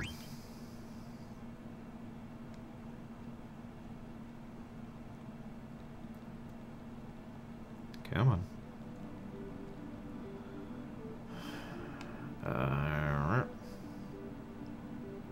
Where am I? Well, I guess I can just go over here and say screw it. One of the things I like about this, even though it makes absolutely no sense, is that Choco just can automatically teleport to wherever you are. Bzzz. Across continents, even before he gains all of his, ability to do that innately. Just, yep, hey, what's up? How's it going? Frozen continent? Yeah, I'm here, what's up? So, one of the little tidbit is the Terrans originally tried to do kind of a temporary artificial settlement here on this continent. That didn't work out very well. And it's one of the reasons the continent is this frozen wasteland of doom, which only really has this one structure on it. And this structure was obviously built much later. Estogaza, the, shall we say, sanctuary retreat, I think is probably the best thing to call this.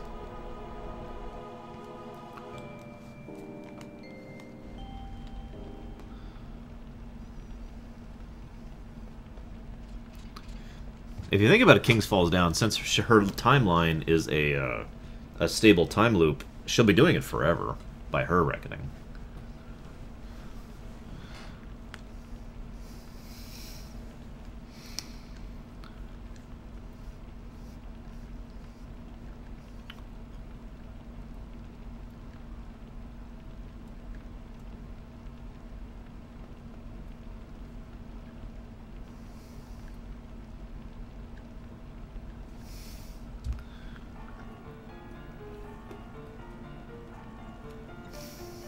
I like this, by the way. One of the things I like about Kuja is he actually has a very powerful and dominating personality, despite the way he chooses to appear. And it comes across on several occasions throughout this game. And this is another really, really quiet thing. He's just walking through, casually. And as he walks up, the guy actually backs away from him. Just him, not the Black Mage Army, not the Thorn and Zorn, just Kuja. I like that. Subtle little touches like that really stress his personality and how the kind of presence he has. Let's go. Not that one, Nerozaz. To use the Doctor Who term, that is a fixed point in time, and so shall it remain. Uh-oh, we have a piece of mail from Artemision! Magnet's getting even worse!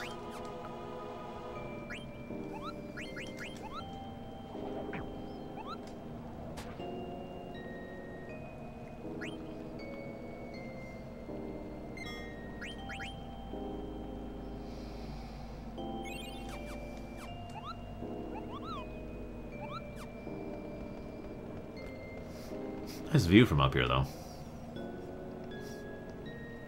There's the so-called Path of Souls, which actually still physically connects the two worlds together.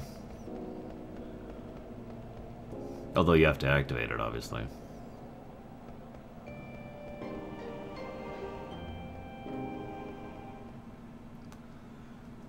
So, if this song doesn't sound familiar, don't stress it. This is probably the single most obvious and blatant reference in the entire game right here. Mount Gulug with the same frickin' song. Well, a remix of the same frickin' song, but still. This is where the gnomes used to live. Now, a couple interesting things about this place. One, they abandoned this place centuries ago. Pretty much about the time at the 800-year mark that I've been referencing several times throughout the game. The second interesting thing about this place is the fact that, that there's actually a fair amount of things here that hint to the fact that they actually knew about summoning and summoning magic, and possibly even used summoning magic themselves.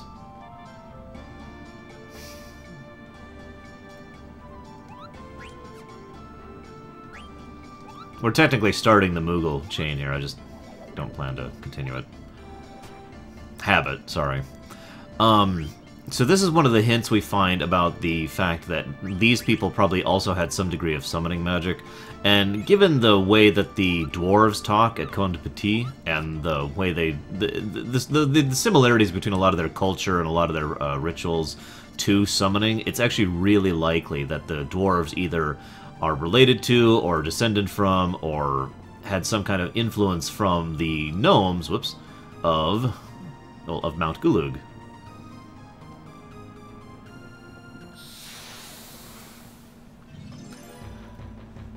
One of the things we don't know for absolute certainty is why they abandoned this place. But, again, given circumstances, we can actually go ahead and assume that they abandoned this place right about the time that...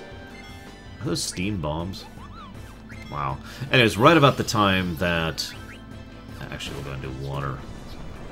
All of the events of the 800 years ago thing happened, when all of these summoners went ahead and decided to withdraw from the world as a whole. It would make sense for the gnomes to go ahead and withdraw as well, given the disastrous and terrible effects of Alexander's summoning and the many, many, many people that died in that.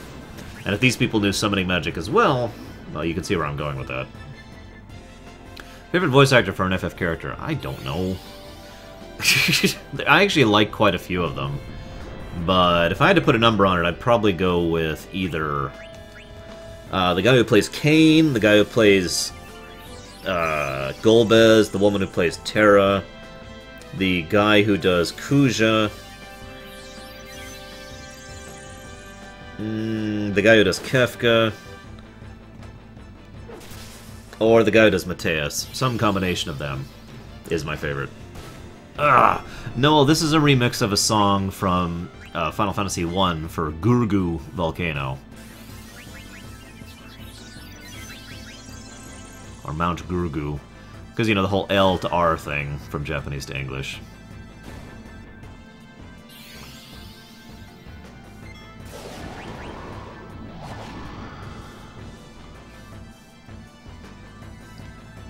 Actually, I gotta give props to the guy they did to do Zigbar as well, but I know that's not actually a Final Fantasy.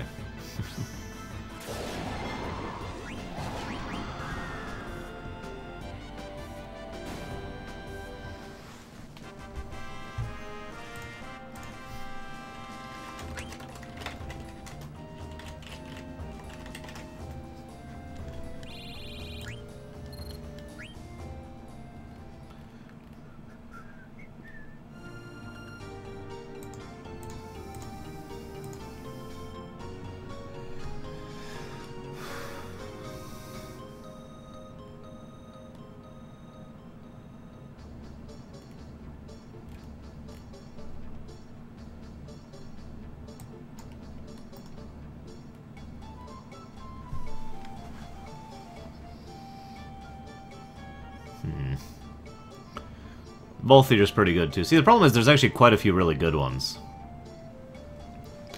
Worst FF voice actor.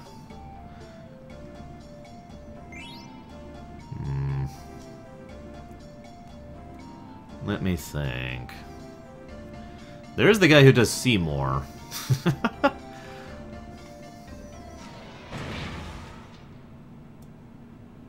Hello.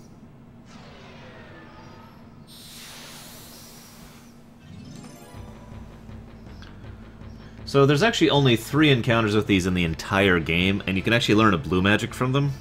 I'm not 100% sure this is the only one you can learn the blue magic from, but it's just kind of interesting because if you miss your chance, it's over. Pretty much.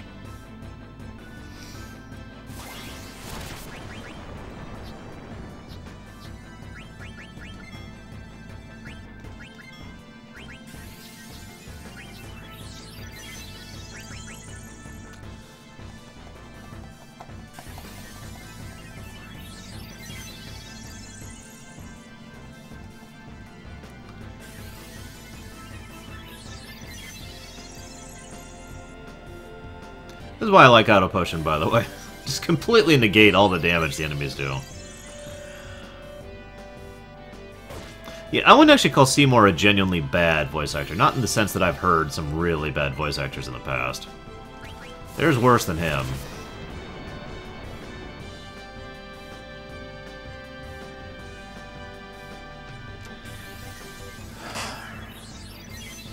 I think I'm going to go ahead and pause for a little bit before we get to the next boss, rather than after.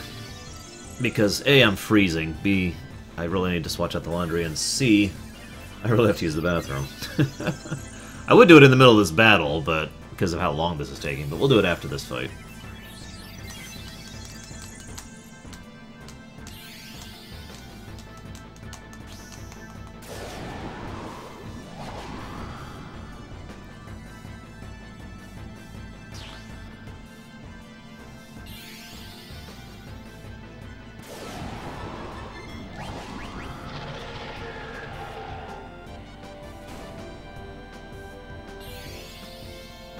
Yeah, this, by the way, is the ability you can learn from blue magic with these guys.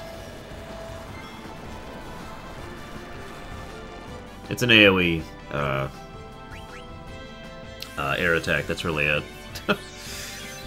It can be useful, but generally I only get it if I'm 100%ing, or 90%ing.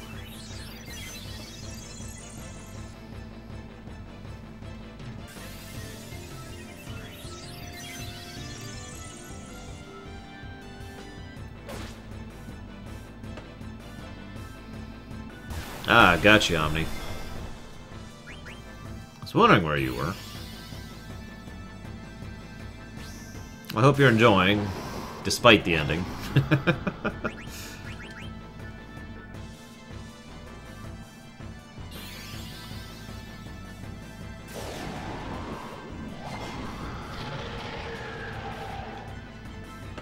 Yeah, these things are pretty much the only reason I brought Vivi for this section.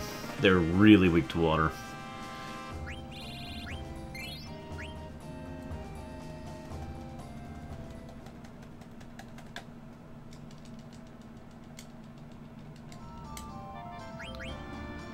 No.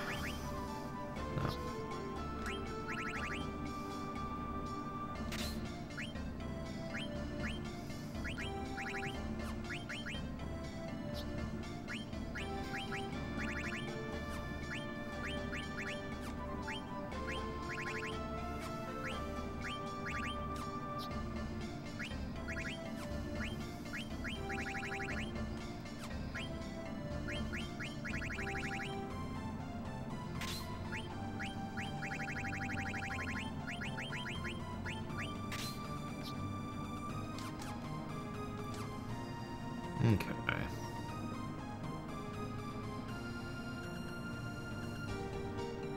Decent remix, admittedly. Of course, when you're remixing your own music, you tend to do good work with it.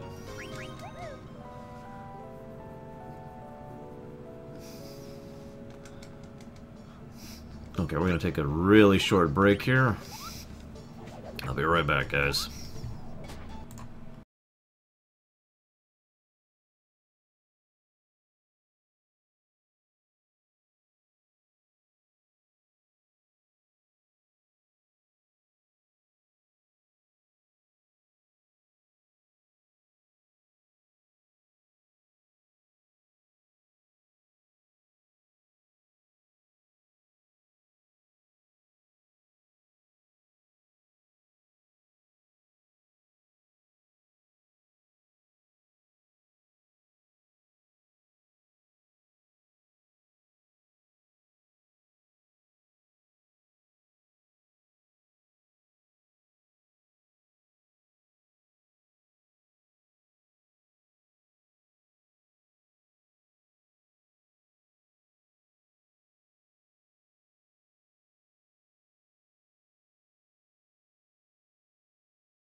Alright.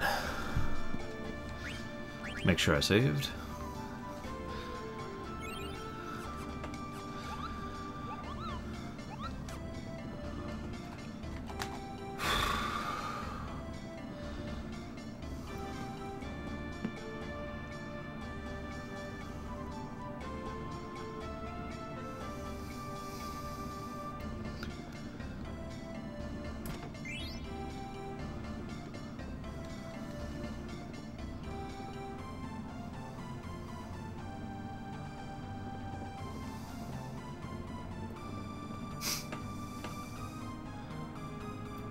Onwards.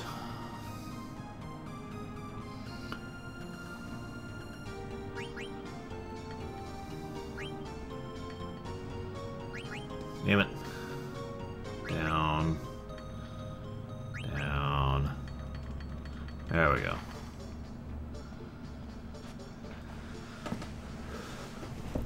Deep, deep, deep into the volcano we go. Let me fight a pseudo-boss.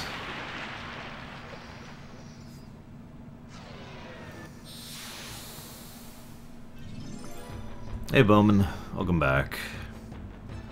What is up on the East Coast? West Coast? I don't know where you are. Now that I've actually turned the heater on, maybe I won't be freezing in here anymore. As soon as I get to that point, of course.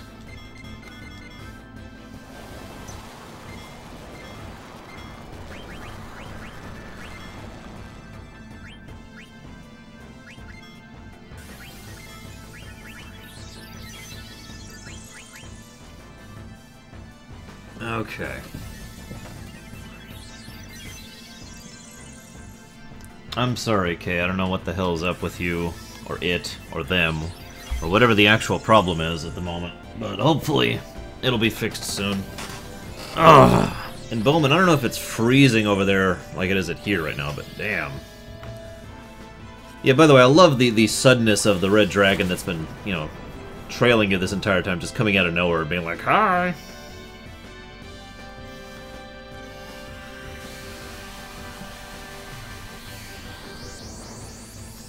Steiner just went full Super Saiyan.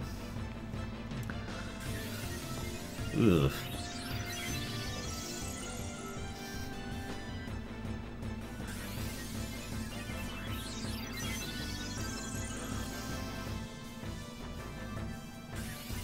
God, I haven't even taken a single action yet.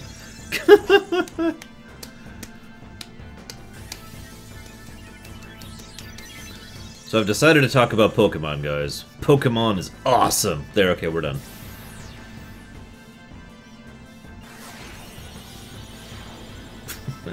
I sympathize, Bowman. I used to do that kind of thing pretty regularly, actually. Haven't for a while. For health reasons.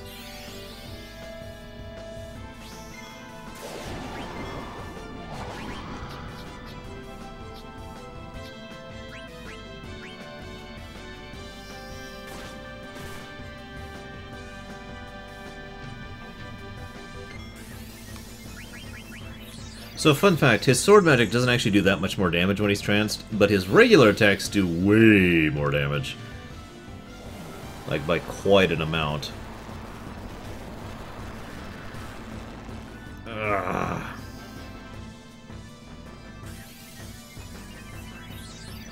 Best magic system? Define what you mean, if you don't mind my asking.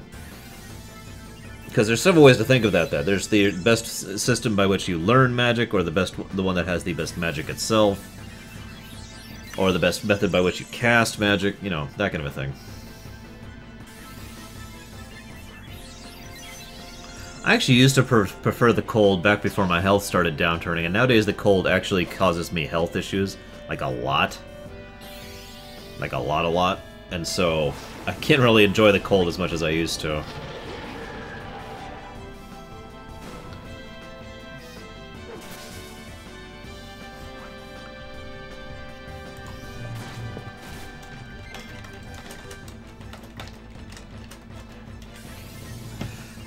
My favorite method of learning magic is probably Well, let me think about that for a moment. Because I like a lot of the methods of learning magic. I like FF6's system with Magicite. I like 7's system with Materia. I like 9's system with the abilities off of the equipment.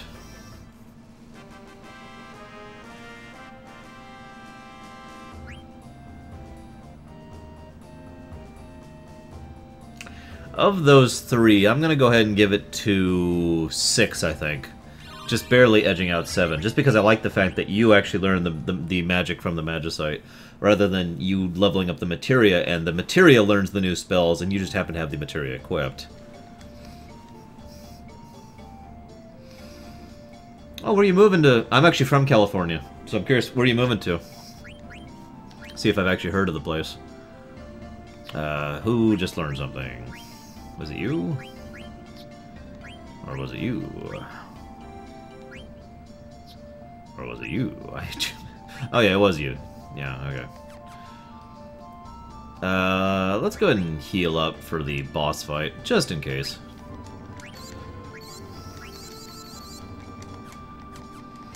Like I said, Bowman, I used to enjoy the cold, in fact, prefer the cold vastly. In fact, funny fact, I actually can't take the heat for health reasons, but that's been true my whole life. Like, literally my whole life. I've always had a very low tolerance for heat. But now that I've been having health issues the last year and a half, it's kind of funny because I can't take heat still, but I also can't take cold. So I've got like this range of temperatures where I'm okay and not having, you know, health problems, and that's it. And yeah, Loki, I remember reading when I was going to do my level 1 challenge. I never actually finished going through. This boss was just... Ugh. In fact, I think this and one other occasion both convinced me not to. By the way, this is the thing that I mentioned earlier about how we know the gnomes had some connection to the Eidolons, because they actually have this whole summoning chamber and all the equipment and rituals and all that stuff already set up and ready to go, and it's already a part of their history, too.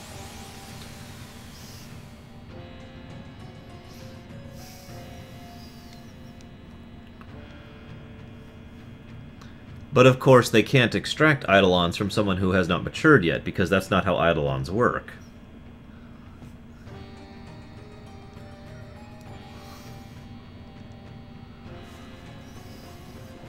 So there's a couple of funny strategies by this, but let's go ahead. I've already talked about Thorn and Zorn, but let's talk about one thing I haven't talked about them yet. Everybody, and I do mean everybody I've talked to, has the theory that these guys were the original, no-really prototype of how to make life out of mist. And the result was this big, disgusting, ugly, gross, horrible-looking thing of terror. And so Kuja artificially split the two so that he could put them in these doll bodies, so just because it offended his senses. But there's a couple other things that speak to the fact that Thorn and Zorn are, in fact, the original prototypes for the Black Mages. And that is, number one, the fact that they have to serve. They cannot exist without the patronage of someone else. And they mention this several times throughout the game. And so they literally, they were built specifically to take orders, but rather than literally being the golem mentality like the Black Mages had, they actively seek service. And so they actively try to serve people. And when they can't serve whoever they choose to, they'll go with whoever. They'll go with whoever they can, because it's in their nature to serve someone. The second thing is the other similarity they share with both the Black Mages and the Genomes, and that's the fact that they don't understand basic human concepts, not just in terms of language, but in terms of ideals, and they have no idea of the true reality of the situation. And of course, the last thing I mentioned is the fact, which I mentioned earlier, is the fact that they like to make fun of the Black Mages despite they themselves having those same problems. So, that's the last thing I wanted to talk about with Thorn and Zorn, and the fact that they're about to be destroyed.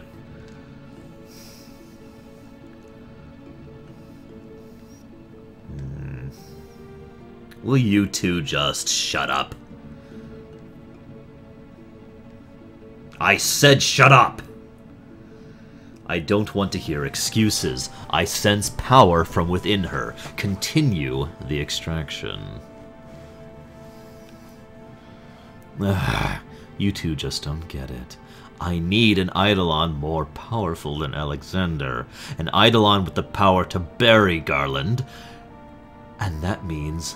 oh, God, his powers are so incredible, I cannot even come close. I must destroy him before Terra's plan is activated, or my soul will no longer be my own. Who cares if she lives? I want that Eidolon.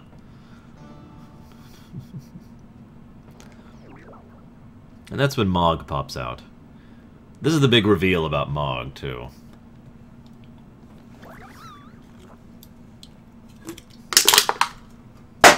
This is also when we get a hint of the fact that there are Eidolons for different people, different cultures, which makes sense given everything I described earlier about what the Eidolons actually are.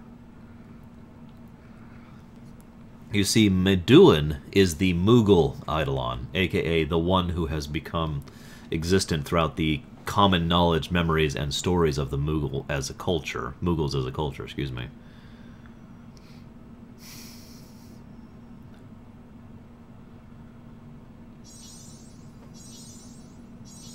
Don't worry, Kupo. I'll always be with you, Kupo.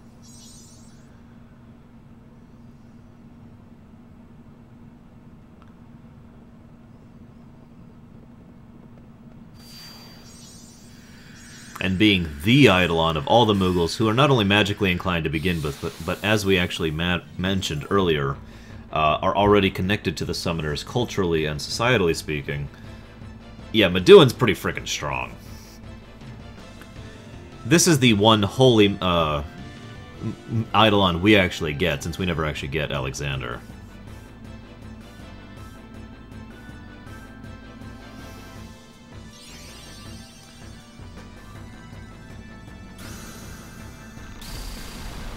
And just like Ramuh, this Eidolon had taken a different form to exist within an area, but in his case, he had actually existed with Aiko because he wanted to take care of her.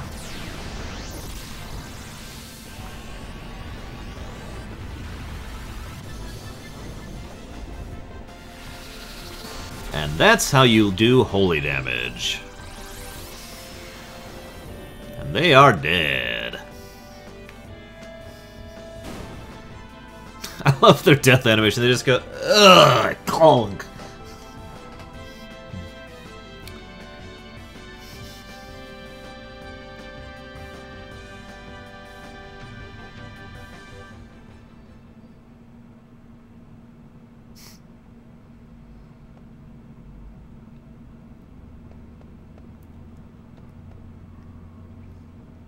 I know several people where this scene really creeped them out when they were young. And yes, I was one of them. Granted, I wasn't that young when this came out, but still. This scene still creeps me out.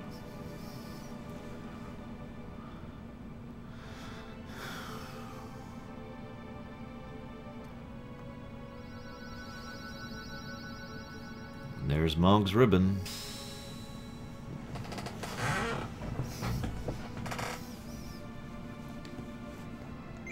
And that's when we finally get that ribbon.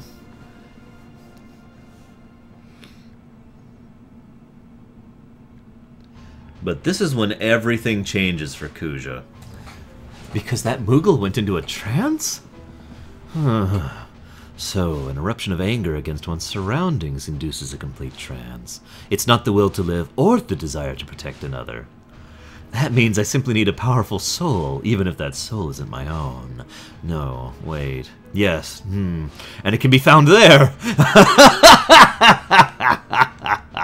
I'm done with you. No. Notice Kuja is also the one who basically resurrects these two.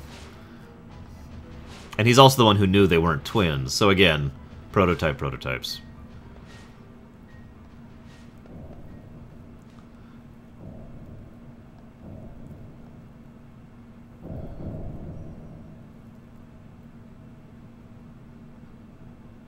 Now something really ugly. I love that scene, though, because as he's just talking basically to himself, and Zidane's like, oh god, you're really losing it, hello? And he just completely ignores Zidane. Until Zidane finally tries to go after him.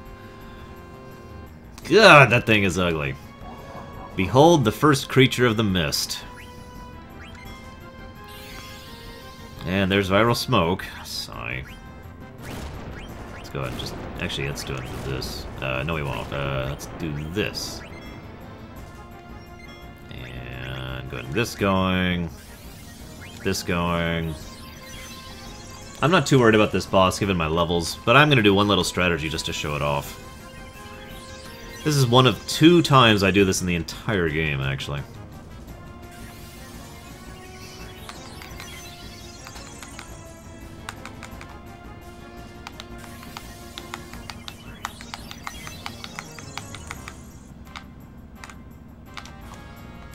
Stole a vaccine.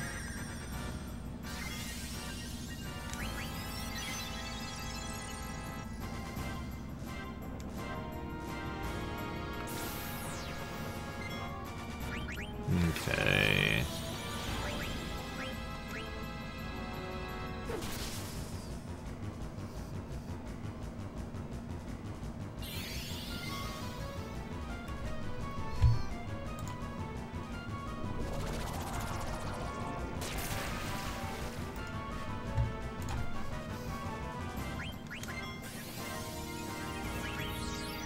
Yeah, Kuja is a pretty smart villain. It's one of the things I like about him. Alright, let's use a tent on him. I think that's a good idea. Come on. Come on. Yes! But yeah, I kind of want to get that golden hairpin. Actually, I really want to get that golden hairpin. So we're going to just kind of chill for a bit.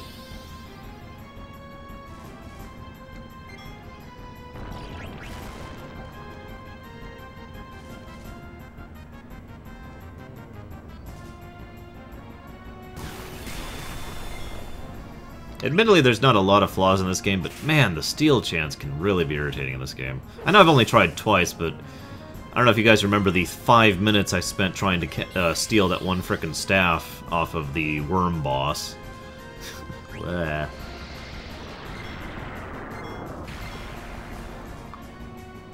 Did you just trance me? Oh my god, whatever.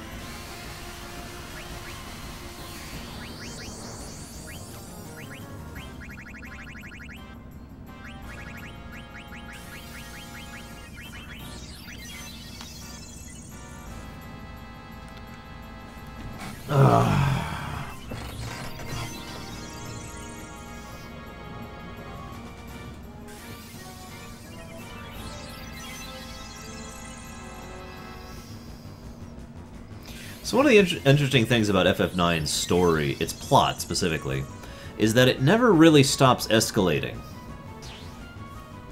I'll explain what I mean by that in a little bit specifically, but it's just interesting to me that throughout the course of the game, the stakes just kind of keep getting raised, and keep getting raised, and keep getting raised, and so forth and so on. Omni, I'm going to be having get 99 sphere levels every battle, and infinite of all items, I believe are the 2. Oh, golden hairpin. Perfect. Hey, Kion, 1011. Word up.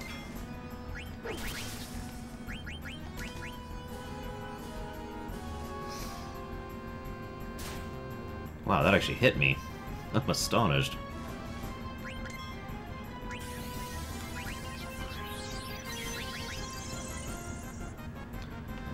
I suppose this is as good a time as any to talk about charge. See, what charge does is you'd use charge, and then everyone in the party who is low on health or at critical health, I forget which, automatically gets an attack, and it has an increased chance to crit, which is nice. The reason that's significant is, well, there's a certain boss that likes to counterattack everything you do, and that boss will only counterattack Steiner when you use charge. It won't counterattack the other 3, so it's basically the only way to actually get free hits in for that fight. I'm talking about Ozma, of course. See, Ozma's really weird. Like I said, he's part artificial difficulty and part genuine difficulty. On the one hand, he's artificially difficult because there's a huge random element. Every action he takes is randomly decided, and it can be one of about 12 actions for everything he does. On the other hand, he really makes you think, because the way Ozma works is he's really, really weird, because he will counterattack your attacks before you do them. In other words, if I input a command to attack Ozma, he will then counter when the input is done and not when the command is done. So he'll get the counter before my attack goes off. And preparing for that is basically the trick to to defeating Ozma. And again, that's why I like to use charge, because he'll counter charge with something, and then three people will attack him. And auto res, and there are a few other tricks, but yeah. There's a few other strategies, but you know. And I'm playing this on the PS3, by the way. Hardest boss in FF9? Other than Ozma? I mean, really, Ozma really takes the cake. Aside from being the super optional, he is probably one of the hardest super optionals in the series, in my opinion. There's no real way to just trick him and win like there is with, say, Nemesis in 10. Wait a minute. There's a woman here. How strange.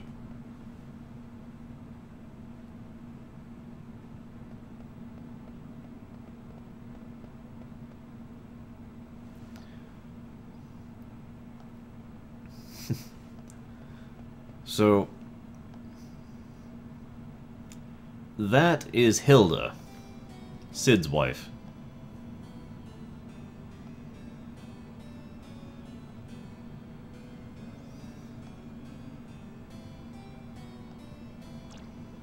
And that is Cid, who is currently a frog. No, Mean Panda. I already said who Ozma was. Come on, man. Pay attention.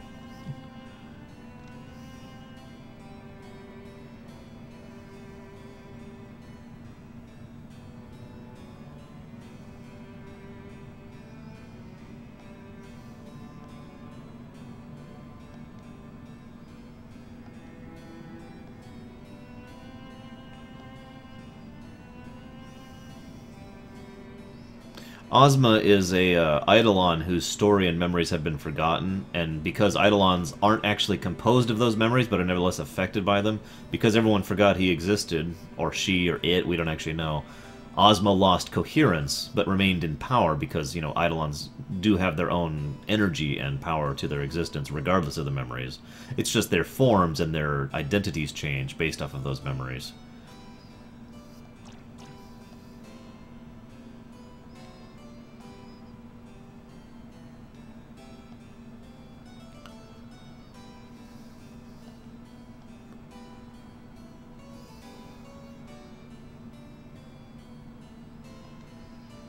Ozma's hard because he's random, Loki.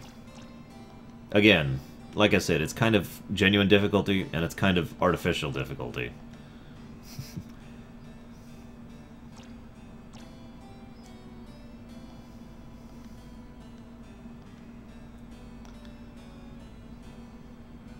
And thus, of course, the kiss from the true love and blah blah blah turns him into the thing. By the way, I love this. This is the first time we finally see Cid as a human. He's like, "I'm finally Ribbit!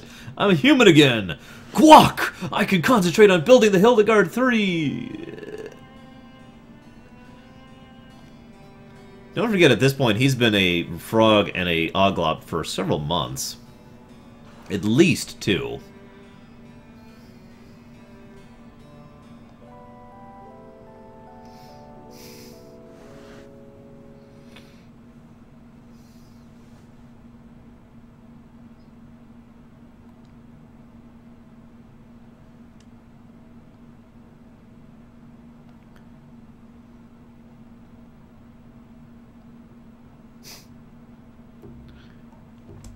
Welcome back to Lindblum.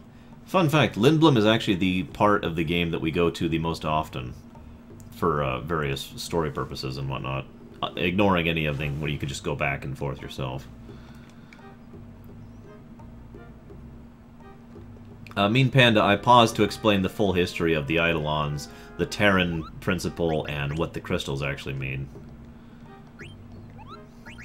So you missed the big lore dump of this game, sorry.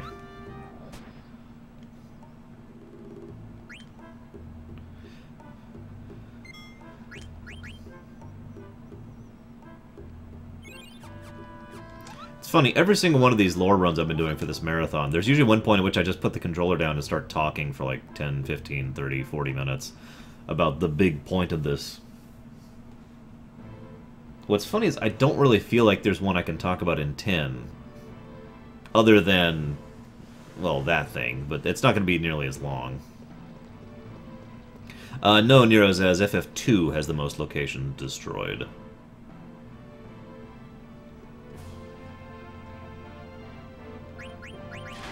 Well, you already know it, Omni. Or do you?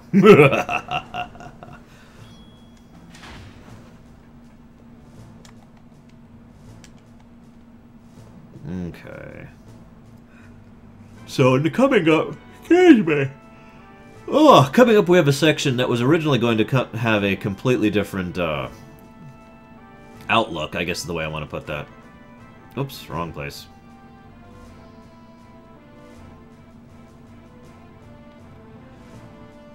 We'll talk about that a little bit more in a minute. I just need to... Damn it, Omni, don't make me repeat myself.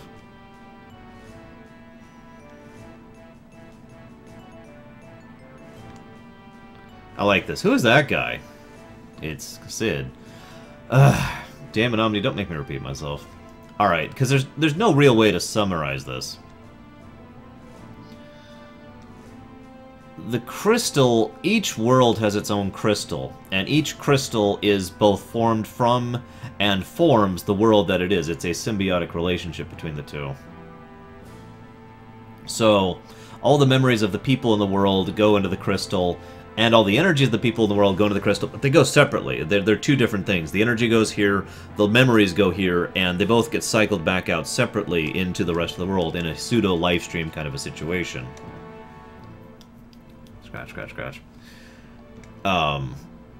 Each crystal has its own significance outside of that, cycle of nature thing, because the crystals themselves can be severely changed and affected by the way that the planet itself develops, which is why Gaia's crystal is so incredibly different than Terra's. Now, Terra underwent such incredibly atrocious decay in its society and its people that their crystal started to rot and self-destruct to the point where they had to develop this new method of conquering other worlds. And so they had this method where they would artificially do something really complicated, I don't feel like repeating, in order to basically eat other worlds and replace them with Terra. And they did this, we don't know how many times, possibly quite a few, before they came to Gaia. Now, for reasons that we can only theorize on, but I do actually have a very strong theory I haven't shared yet, they failed at, oops, that was a raise the roof. They failed at managing to absorb Gaia in this manner, and it was so disastrously terrible the way it worked and the way it turned out, that as a result they had to basically put most of the planet in stasis, create Garland, and then try another plan, which is where the Aifa tree comes in. I don't feel like I have anything else to share about the Aifa tree. I mean, I did talk about it, but yeah. Oh, there's another one. Raise the roof. There's another one. Every time those guys are on screen. King falls down. I'm not sure there's going to be an info dump in 12. Unless we talk about the Ocuria in more detail, which I suppose it could be.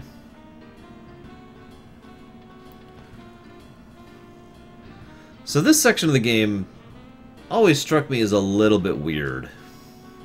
Because Princess Garnet is missing. The reason Princess Garnet is missing is because she's gone back to Alexandria to her special spot. And yet, we're going to search like half the continent looking for her. And this whole montage takes place over God knows how long. Keep in mind, we don't actually have missed airships to expedite this. And the Hildegard 3 isn't finished yet. So, yeah, I just wonder how long this whole process takes to figure out where the crap she is. I also kind of wonder how she got there so quickly, but whatever.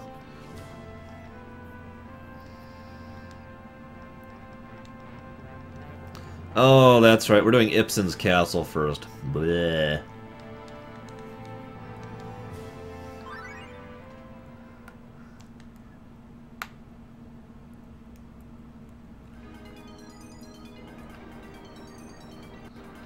I like this, by the way, because this is just indicative of Sid. Any Sid.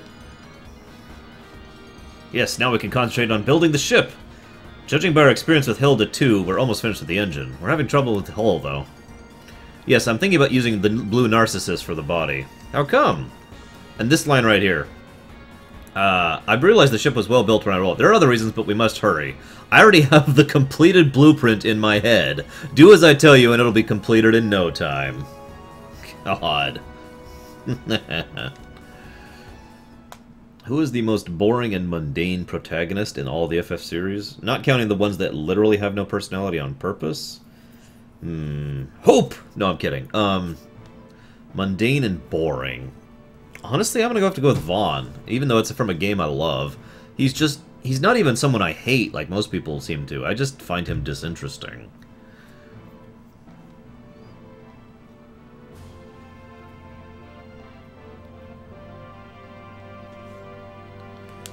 I am so not fighting Ozma, because that means I have to do the Chocobo Hot and Cold quest, and I'd rather gouge my eyes out than do that again.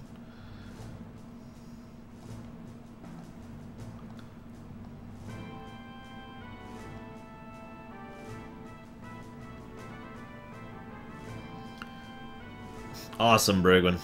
I told you, you needed to not work today. This is why you should listen to me more often.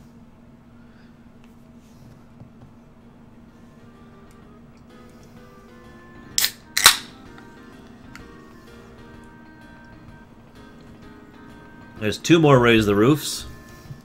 And we're going to have a lot of those for this one. There's another one. We're actually at 29 Raise the Roofs.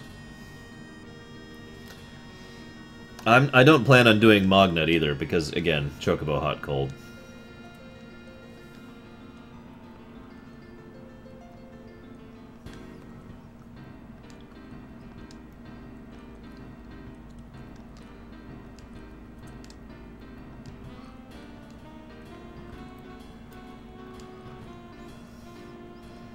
Yeah, poor Rex.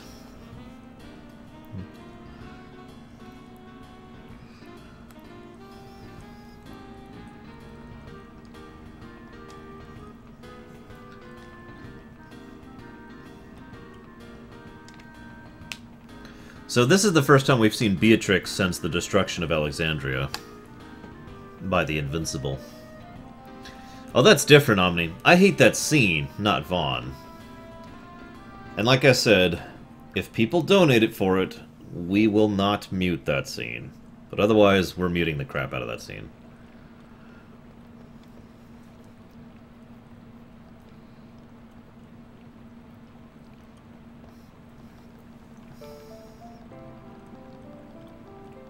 Beatrix!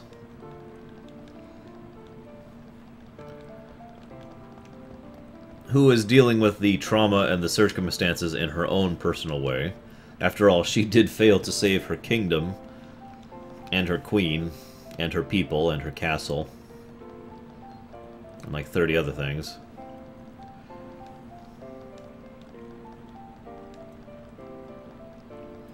Yeah, I could see that, Noel. Of course, they also could have just ejected the entire idea of the viewpoint, of the necessary viewpoint character, which wasn't necessary. But again, it is worth noting that at least, you know, at least they did a little bit of something with Vaughn with regards to Gabrant later on in the game. Took a while, but at least they got there. I do always wonder why Penella joins the party. She's the one that makes the least sense. Even Vaughn, at least I could see why he would join the party. But Penella? She joins the party because Vaughn joins the party. You know, what's the connection point there?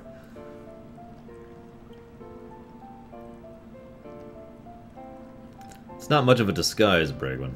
Then again, Jigglypuff is actually, you know, cute and not horrible looking and doesn't make me want to die every time I see it.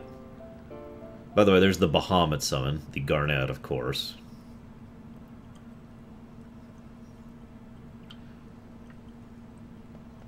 Now, this scene, I know, didn't make a lot of sense to people who don't understand the significance of hair and the culture surrounding it. I know a lot of people here in the States who just completely did not understand why cutting her hair meant anything at all.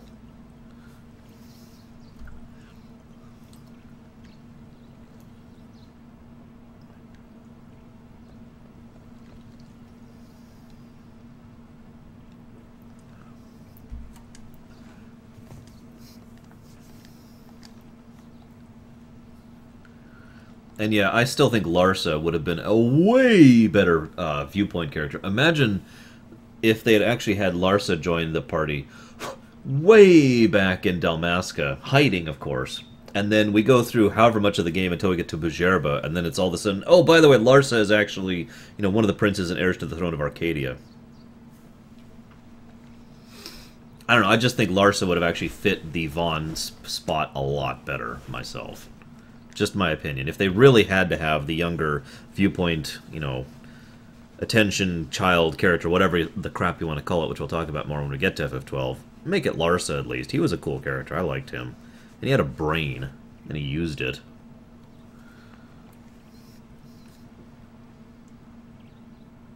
I like how he tosses that like 30 feet in the air.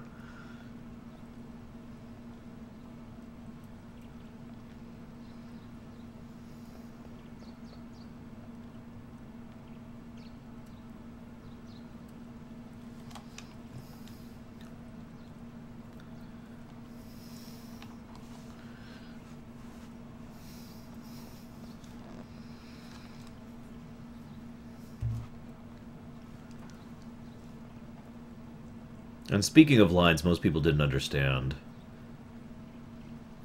she borrows the knife, the one that made her make her last big decision, the one that she changed her name with.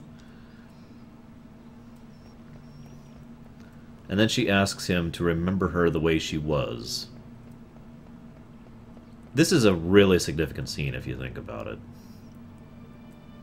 Because this is significant of her fully abandoning everything from her past, her childhood, and fully moving on to the new responsibilities and the life that she intends to live from this point on.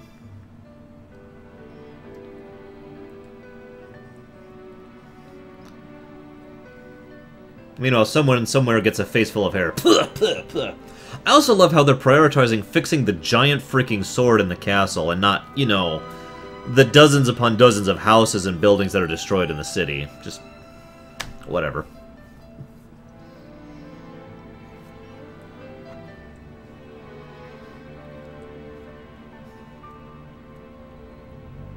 Meanwhile, the Hildegard 3 is complete.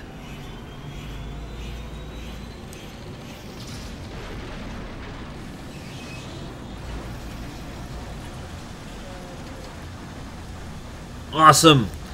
I actually figured I'd lose Final Cloud, to be honest with you. That is a big freaking airship, too. One of the bigger ones that we have in the series. Of course, there is one that's bigger that we'll be getting later, but, spoilers.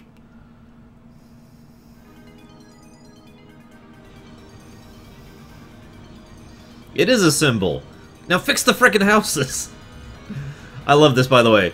Aiko and Steiner completely freak out over the hair thing, because again, they would understand the significance, and they're like, oh my god, he did this! How dare you! Oh my god, what did you do? You must die! You say that, Reaper, I don't know. No, don't do it, Bragman! Don't do it! I need to eat too, I didn't actually have breakfast today. I was kind of hoping to finish Disc 3 before I paused for the day, but I still have to do Ibsen's, and then you-know-what, and then Terra, which is the lore exposition scene of Doom, and then the Pandemonium, and then it's the end of Disc 3.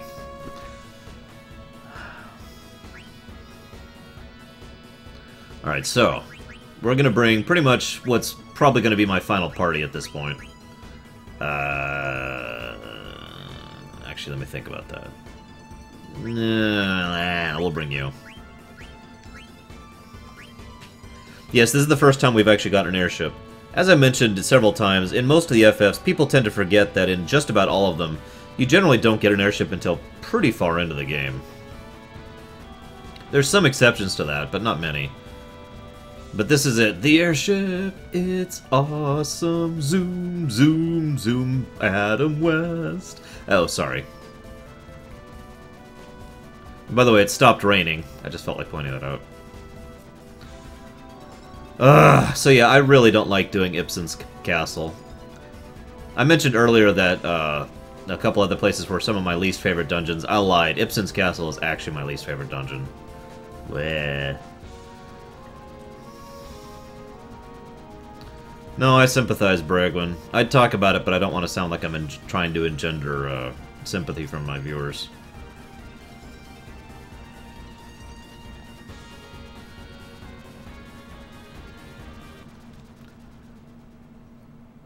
No, not on the left, not on the left, you bastard.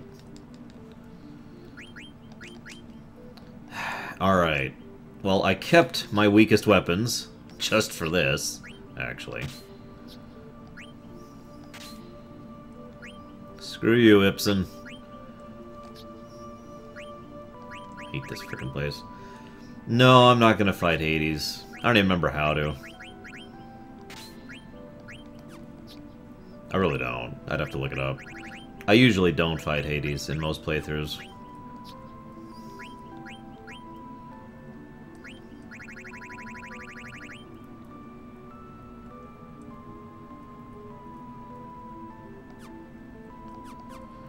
Yeah, I always do, Omni. You'll notice I actually haven't sold a single piece of equipment this entire game. The only thing I've gotten rid of equipment-wise is stuff I've been synthing.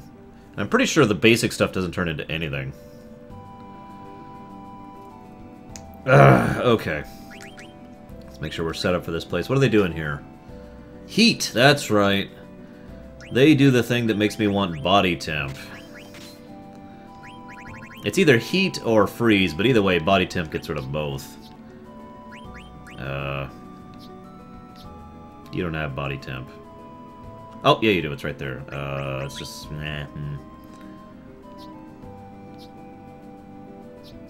Screw it. We'll get rid of that. And there it is. This is pretty much the main reason I try to make sure I learn body temp on every character, is because of this damn place. Ah, damn it. Screw it. We'll do that.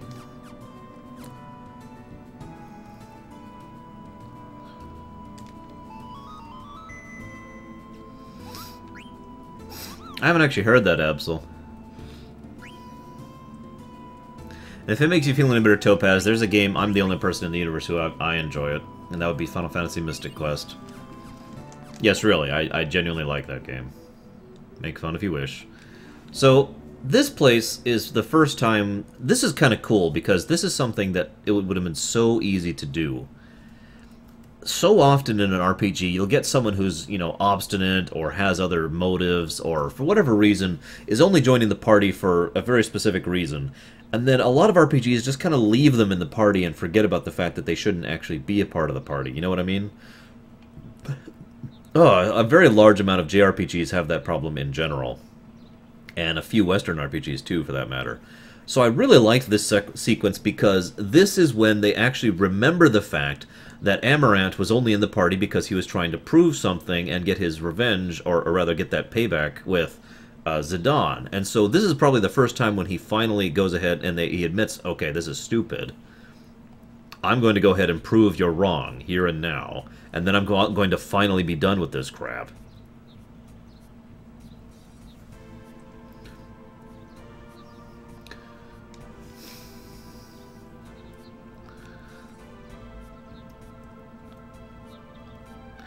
And so he actually leaves the party to go ahead and prove the fact that his way of thinking is superior to Zidane's. Which is funny, because he'll actually find it first, but... Well, let's just say there is something that is a challenge when you're playing single-character challenges in FF and in RPGs in general. And, yeah. Amaranth's going to find that the hard way.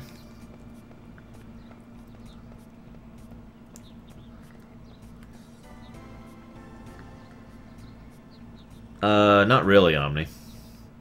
I don't remember where they are off the top of my head. I only remember where the flute is. Yes, I'm already good to go.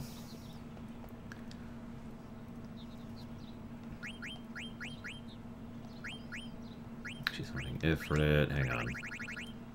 Am I set on her?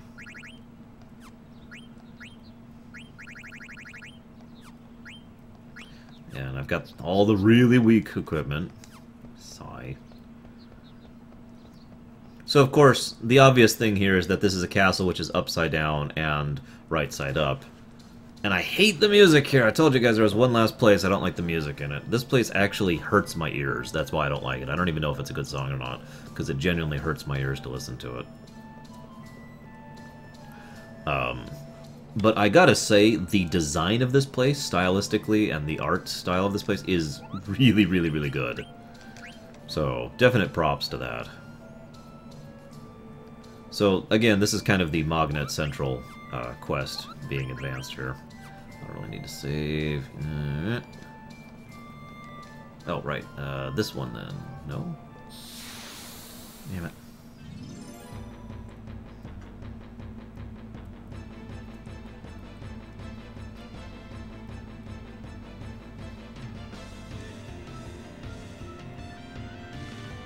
Now, the good news is there's still stone enemies in here. Ah, damn it, I didn't mean to do that. Try that again.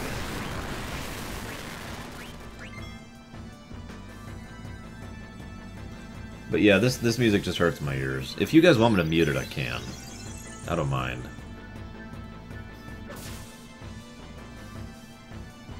Come on. This place is pretty easy to push through, even if you don't deal with these things. Since you have to have Zidane, you can flee from just about everything here. And even when you have to go out just by yourself, you can pretty much just run from everything. It's a pretty short place. It's just... the main reason I find it annoying is because of the music. The point of completing Magnet, other than, you know, just having another optional quest you can do, is you get, let's see, what do you get? You get, you know, actually, I don't remember. What are the rewards for completing Magnet specifically? Because usually I just associate Magnet with the Chocobo Hot and Cold game, which has a lot of rewards associated with it. Like, tons upon tons.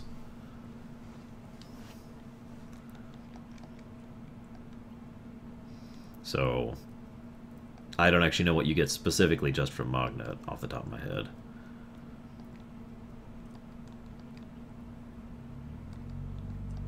Let's make sure we're good here. Pretty sure we are. Yep. She's still learning that.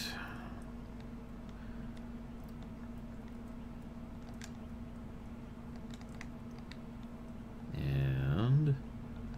yep, okay. Okay, I'm doing something wrong here. Why is it not letting me go down? Oh, for God's sakes.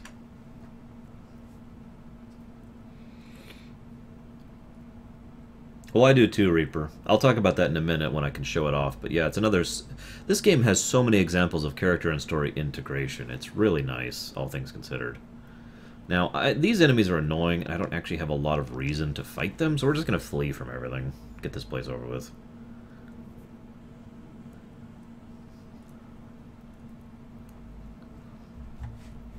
And we're going to see what that message was I just got over here.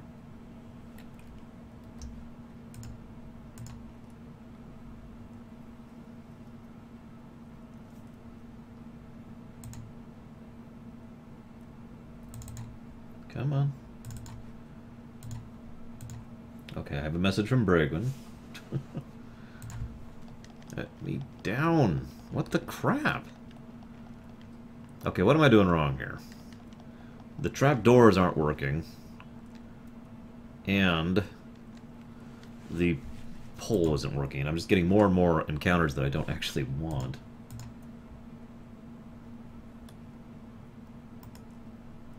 Weird.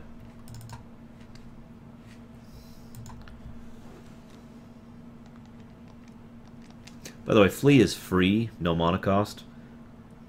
And it pretty much is a guaranteed success if it's an enemy you can run from.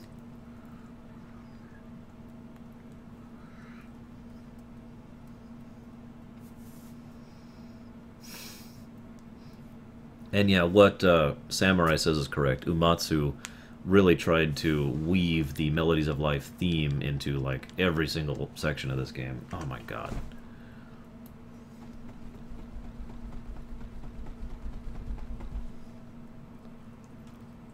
Not all over the place. He did it calculatingly. Very carefully, but yeah. He did it pretty damn well. In my opinion, of course. I should update this. We haven't updated this in a bit.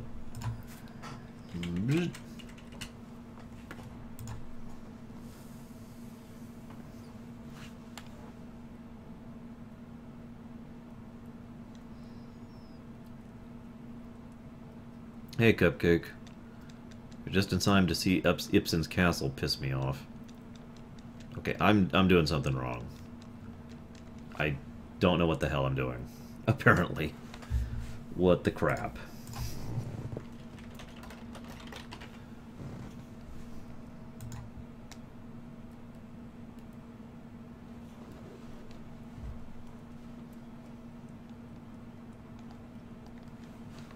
By the way, it's a Cerberus with one face.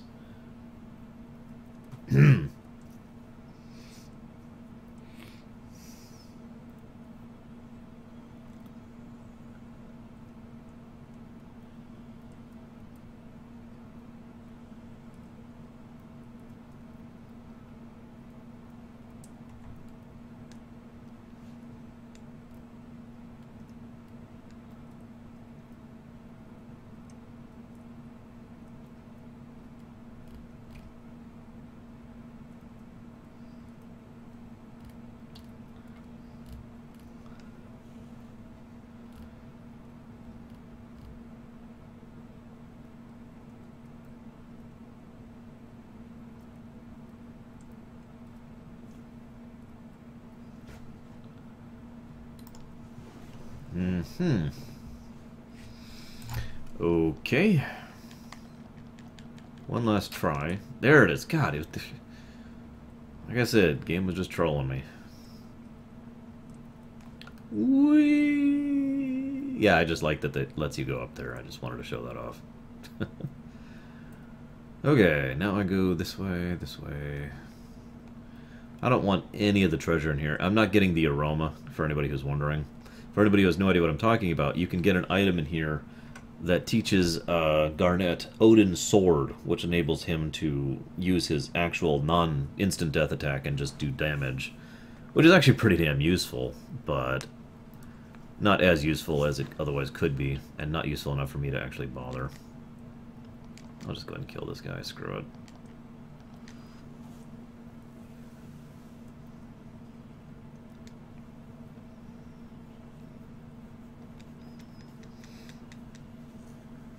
I thought Vivi's voice actor in Kingdom Hearts 2 was pretty good, actually, even though he only had like 3 lines total. I also thought Setzer was alright, even though he also had 2 lines total. Although I liked the appearance of Setzer in Kingdom Hearts. I felt like that was pretty much exactly what Setzer should look like.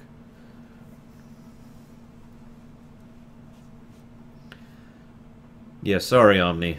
I'm not actually OCD, all joking aside.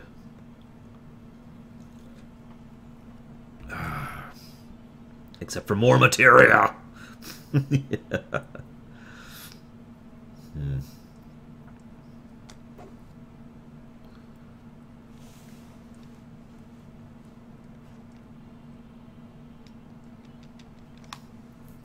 I don't think I've even learned Odin yet.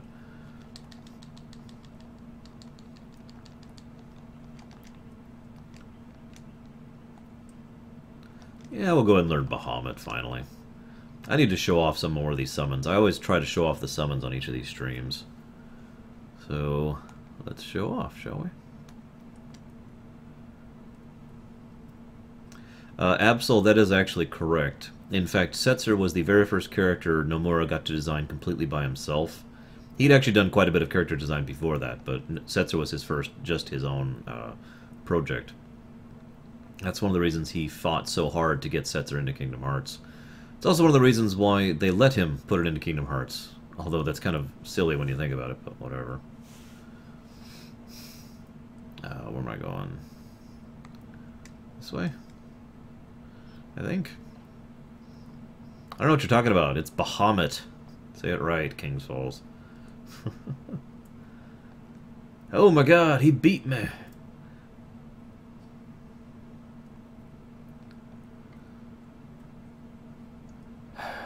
So, Ibsen's castle is one of the places that actually is originally a place from Terra that ended up here during the completely improper merger that happened, you know, however many years ago. They say 5,000 years. I still think that's bad writing, but let's just ignore that. So this is the place that was partially merged. It's one of the reasons why there's actually a lot of hints to it. The chests here are actually Terran, not not Gaian, and of course there's a big map of the world. And of course, this is a place that actually enables you to connect to the other world if you use all the items here. It's pretty much the only way to physically get from Terra to Gaia at the moment. Really, Noel?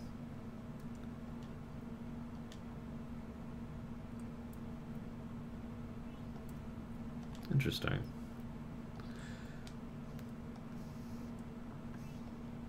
And now, a boss fight! In a moment. Yep, yep. Hello? Boss fight? There we go.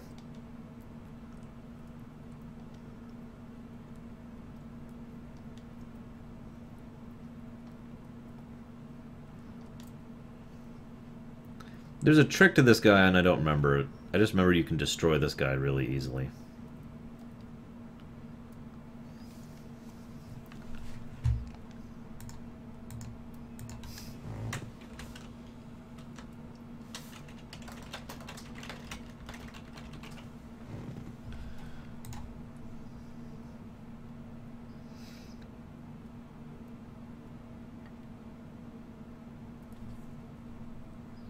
Oh, that's right. Yeah, I'm not going to bother with that trick. So this guy is actually weak to heat status.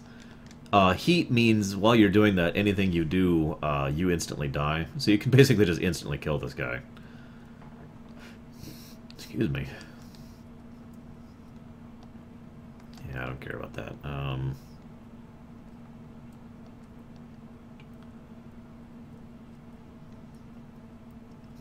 Which one, Absol? If you don't mind my asking. Or do you even remember?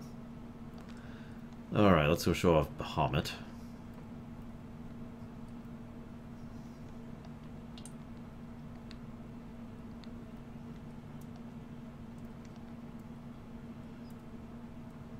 Yes, of course. As requested. So this is Bahamut's summon in 9.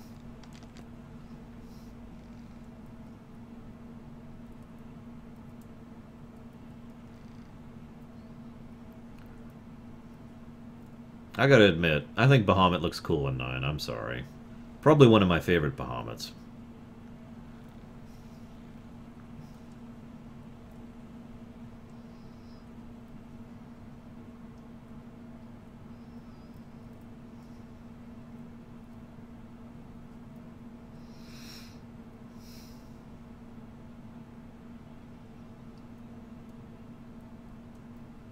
Excellent.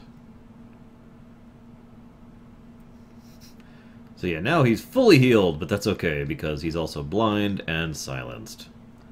So yeah. Let's see, we haven't shown off Atomos yet. Alright, he's still compacted into a ball. He's also poisoned, which is going to be hilarious, but anyways.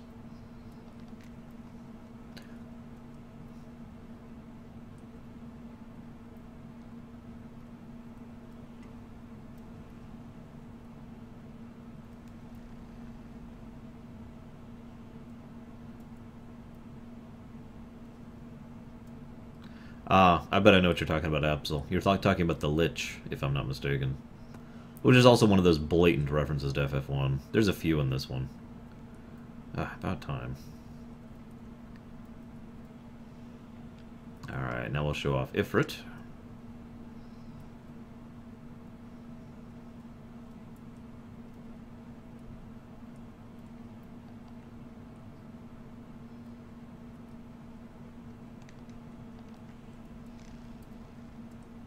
I actually don't like the Ifrit design that much, personally. I like the FF10 design a lot better. Or the FF7. Or the FF8.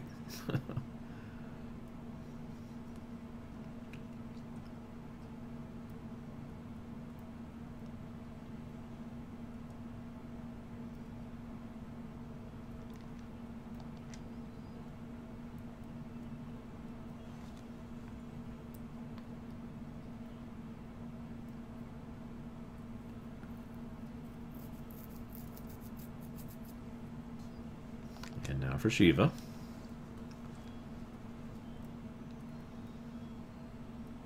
Shiva in 9 is kind of weird. I still prefer the Shiva in 8, the inhuman look to her.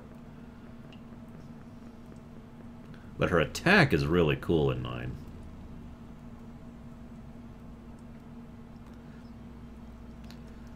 By request, Fitzcott.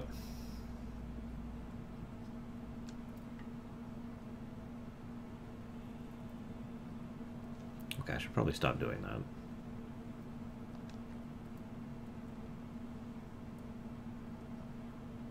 Just get this over with. Oh, for God's sakes.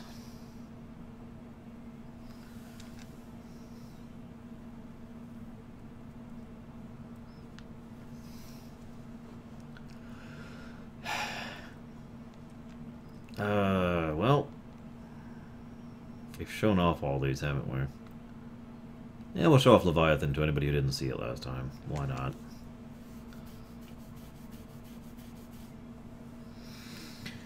The boss music's fine, of course, but the music for this dungeon hurts a lot of people's ears, myself included. That's why my headset is actually off at the moment. Headphones, excuse me. But, yeah. Oh, God, lots of water.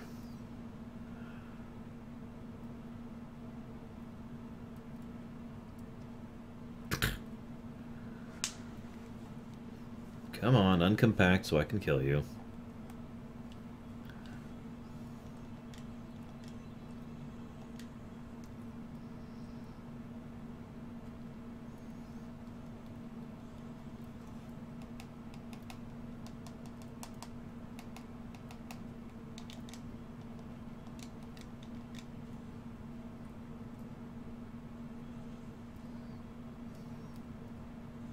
There we go.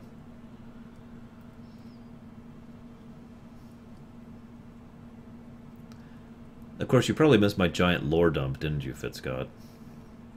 Oh, well. Cool, Absol.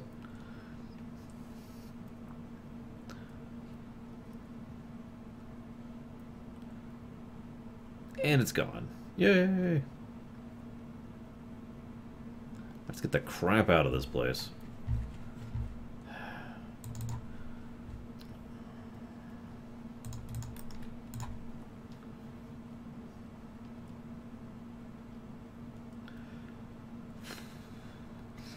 I don't know, I usually don't think about the summons in 12 as being replacements for any of the standard FF7, since it's a completely different thing. Especially since it's the Lucavi when you think about it. If you don't know what I mean by the Lucavi, don't think about it.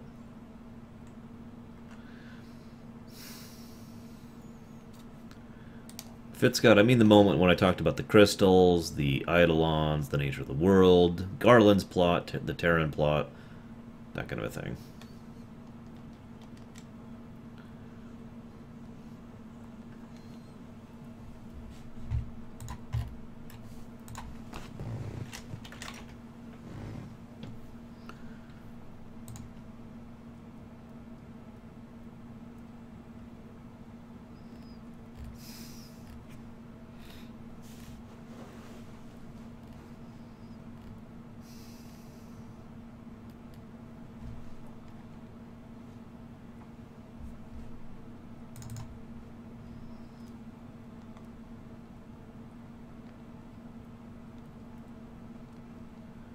I try to remember where the hell I came from this place. Nope, wrong way. Oh, well. Oh, okay. I was just curious, Fitzcott, because if there's anything I can do to convince you to like this game, it's that giant lore dump. And the explanation of, you know, pretty much the entire game in a nutshell. Damn it, I went the wrong way again. So some people were asking, what's with all these chests? These chests actually contain the worst weapons in the game, because those are the best weapons in the game in this section. If you, for whatever reason, didn't actually keep a hold of them from, you know, earlier, like I did. Nice little touch, but unnecessary in my case.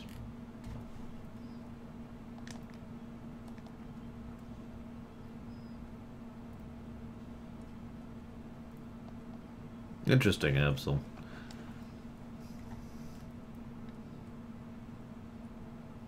I wonder how that plays in.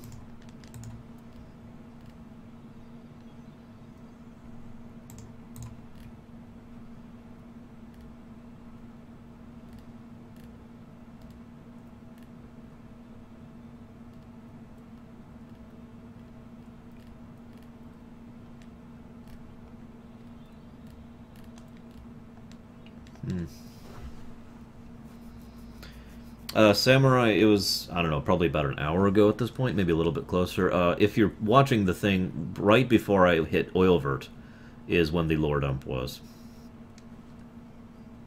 Like, literally, I stopped,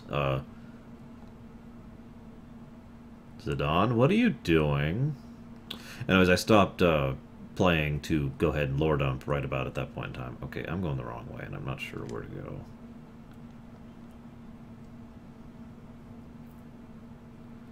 And that sucks. Oh, yeah, duh. Here's where I want to go. God, Arsh.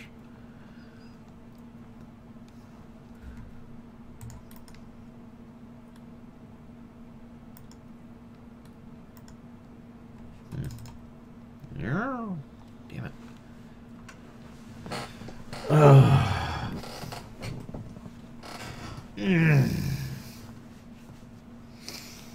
All right.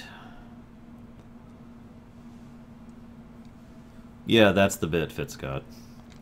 It's the part of the story that's not very well explained in the game, only in bits and pieces here and there. And certain parts of it, I'll be honest, are not fully well written. I keep talking about how stupid it is that it was the whole 5,000 years ago and then nothing happened for 4 millennia, that thing. But anyways, yeah, that's the bit I was talking about. Of course, I have a little bit more to talk in the future. I'm kind of done talking about Kuja, because, you know, I don't really have much else to add to him. Of course, we still have to talk about a little bit more about the Terran people and the genomes, and of course, Garland. And, oh, what's his name? Giant space flea from nowhere, I think? Yeah, I think that's his proper name. I could be wrong.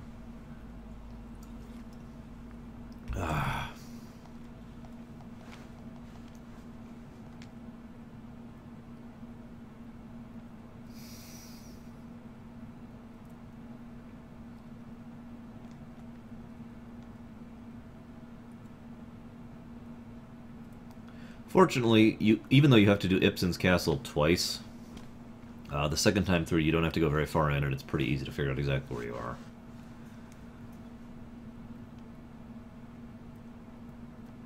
Careful there, Steiner.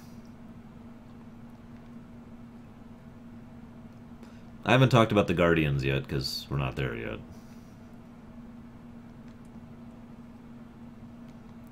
I've actually heard several theories about the Guardians, but I have one I'm pretty fond of. And that's all I'm going to say about that.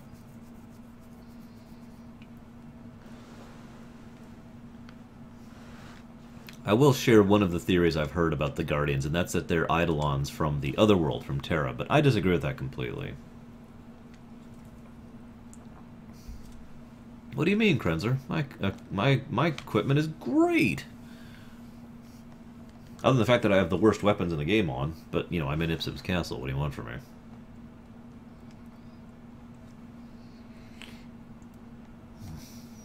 Damn it, Bragwin. Share some of that food with me, man. No, I'm kidding. You don't have to. You deserve it more. So, okay, we're done with Ipsum's Castle. No, we're actually not. Seriously, we're not. We get out and they're like, yay, congrats, you won. And they're like, no I didn't. What happened to Pax? I mean, Amarant. He beat me there. See, excuse me, I kind of like this because this makes sense both from an in-character and from an out-of-character perspective. Also, I like the fact that after having proven that it's better to not work alone, he then goes in alone to, you know, to deal with the situation. It's like, come on, Zidane, use your brain. Anyways. But,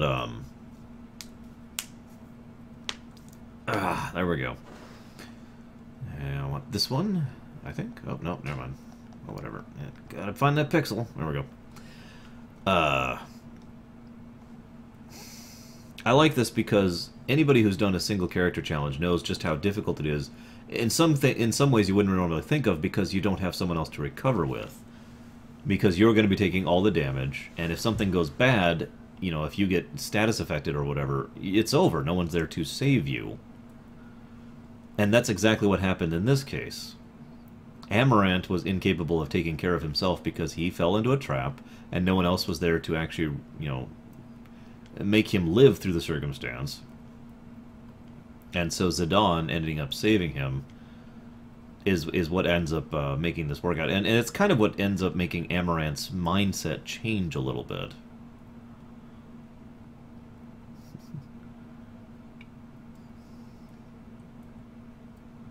And I just like that. And this is when Amaranth's character kind of starts coming around. He has an awesome line to Merilith soon that'll really explain that. I'll talk about it when we get there. But no, I have a much different theory about the Guardians than the whole Eidolon theory. We'll talk, like I said, we'll talk about that in a bit. Spinach and feta cheesy bread. That actually sounds really good right now. I really need to go grocery shopping when this marathon's over. I keep thinking about waking up really early and just kind of depriving myself of sleep one day in order to go get some groceries. But, yeah. Oh, thank God, we're finally done with that music. Never coming back. So this is when the characters have to explain the thing that the player already figured out. Now, I mentioned I would talk about this later. You remember that whole splitting up the party section that happened between Oilvert and Kuja's Palace? Originally, the actual design for this was going to be you actually play all these characters going through this area, through all four things, rather than just playing one and having the cutscenes of the others.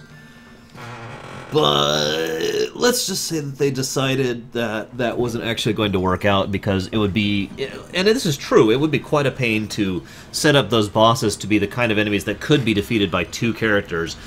And they would also have to either make the choice of forcing you to use two certain characters, which may or may not be leveled and may or may not have equipment, or letting you pick which characters go where, which kind of has the same problem of you having to level all the characters, and the problem of the fact that they would then have to start preparing those bosses to be defeatable by anyone, melee or mage, or whatever.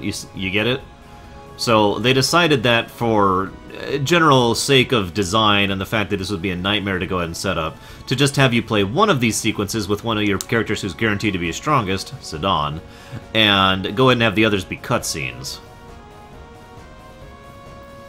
The reason my hair is this way is because it was donated to be this way, put simply. Some people wanted me to go ahead and have my hair shaved down, and some people wanted it not shaved down, and this is the result. And I actually didn't mean you, I want you. There.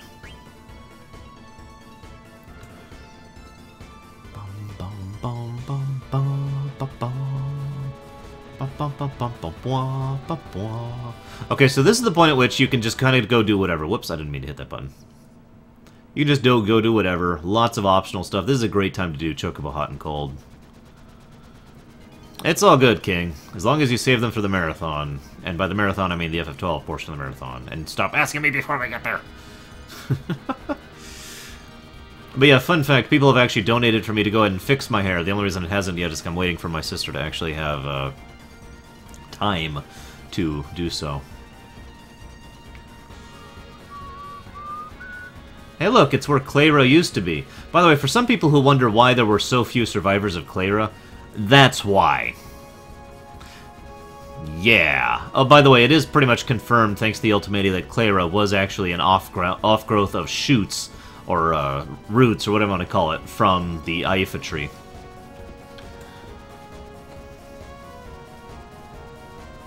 I don't actually understand your question, Cupcake, so forgive me for asking you to clarify. Oh, and speaking of which, remember how I mentioned you only get to see Alexandria in one piece one time ever? This is why. When you go back, Alexandria is in a destroyed state. Actually, I don't need to do that, do I? Sorry, I'm just thinking here. Give me a moment. I think we'll do that. I think we'll do that. By the way, this is one of those weird games that really gives you a sense of perspective because we actually traveled across this continent pretty much on foot for the most part. But when you finally get the Hildegard, you know, forever later, okay, there's Alexandria, there's the forest we landed in, and we got out here, we went to the ice cavern, which is right here. Ice cavern led us up here somewhere. Hang on, wrong direction. Yeah, turn. There we go, led us up here. Then we went to the village of Dolly, which is right over here. And you can just kind of trace the thing, and it's funny because you could do it in seconds. But that's actually rather indicative and correct, because airship travel so completely makes standard travel...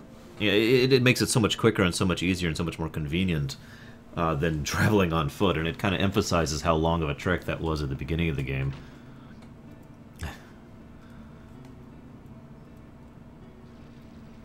It's getting a cheap and free heal-in, maybe? Oh, crap. That's right. Damn, I forgot about that. I think I can still, maybe?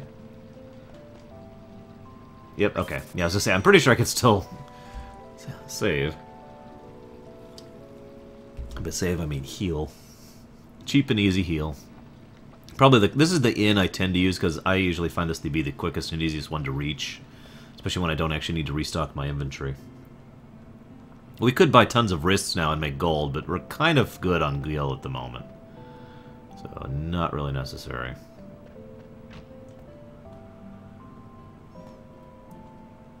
Just doing one little thing here. I think this is the point at which you can do it. Because why not?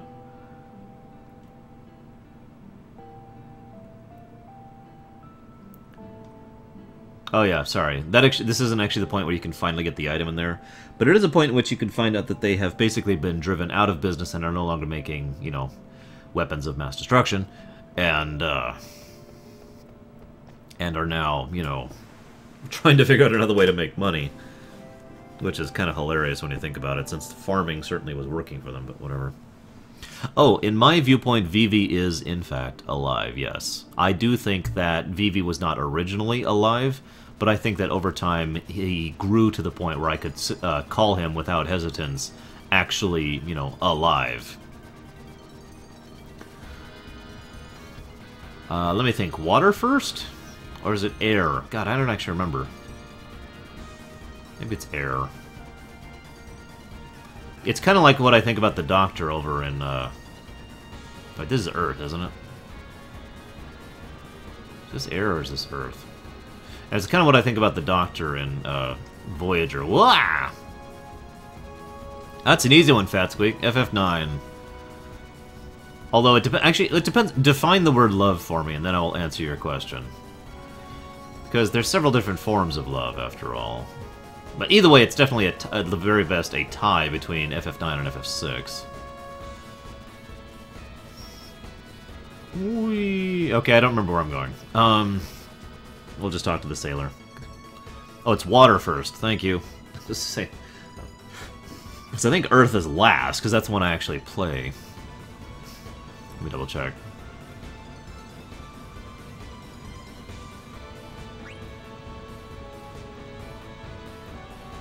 Yeah, okay.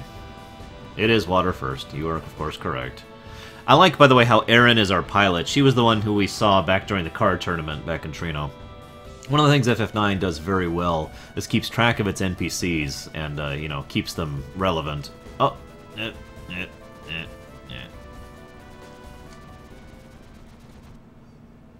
Never, Fat Squeak. I'm still going to say FF6 and FF9, though. As far as that theme. So here's the Water Shrine, which will be taken care of by Garnet and Aiko. I like the fact that they have to do this relatively at the same time. I say relatively, because there's no way they could actually do this literally at the same time. Especially since they don't have the ability to coordinate across the frickin' planet. By the way, I like this. Aiko's like, ah, well, now that all the men are gone, we can do all the girl talk we want, yay! And Garnet's response is, girl talk? What the hell is girl talk?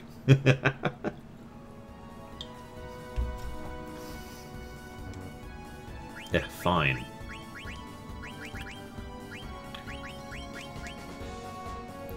Okay, where's next? Wind, I think?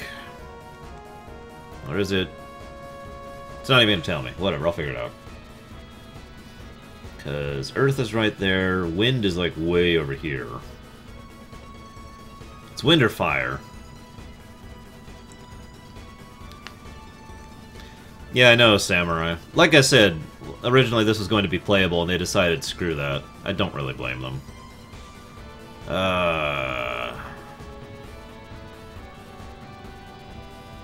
Yes, Aiko knows all about that because, after all, she has tons of literature from all across the world. Okay, I didn't actually mean that like that. Don't take that way. Where is this frickin' place? I swear it's up here somewhere.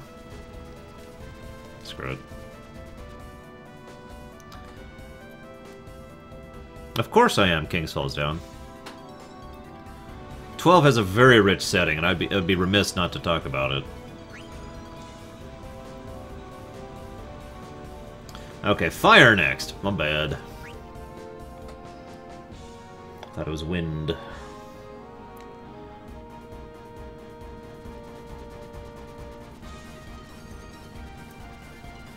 Also, I could actually go and start grinding up levels off of the guys off of here. Actually, no, I couldn't, because I need the Invincible to do that, don't I? Whatever. I'm still not doing it. Where is that volcano? Hey, Choco. You're still cool down there, right?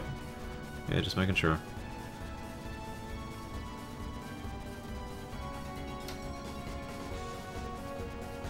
There it is.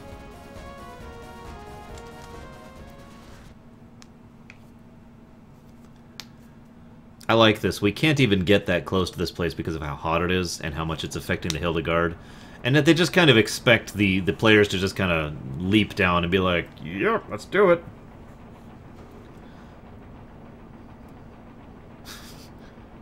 And that's also why the two people who are the best jumpers go here. Believe it or not, that actually makes a lot of sense, and I'm kind of with that.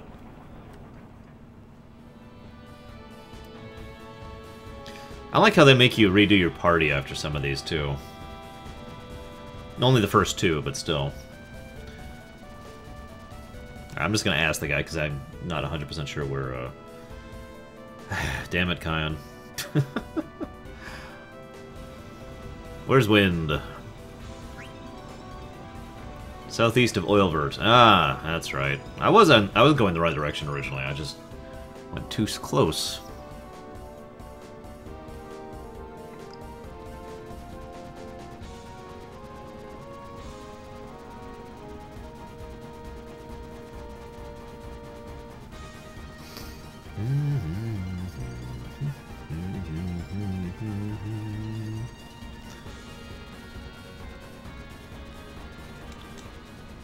It actually was the wind shrine. Yeah, go figure.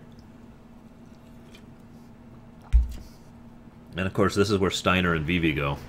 I like this one. Tons of wind. Makes sense, right? So Vivi goes out, and he's like, okay.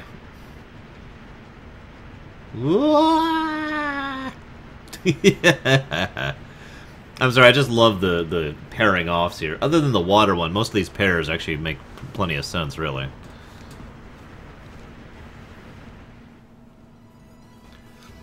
I'm sorry, Chocomog. Hey, I'm not even cheating with this one, so you can't blame that. Ah, hell, I've been going really slow. Bum bum bum bum bum bum bum bum bum bum bum bum.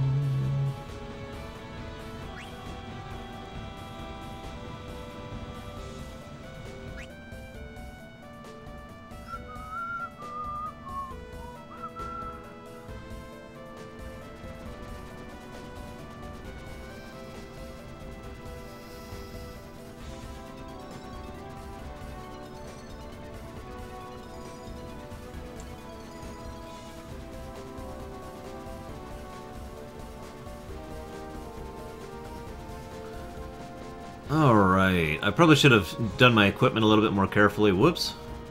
But screw it. It's actually over here, isn't it? Yep, there it is. Succession of battles.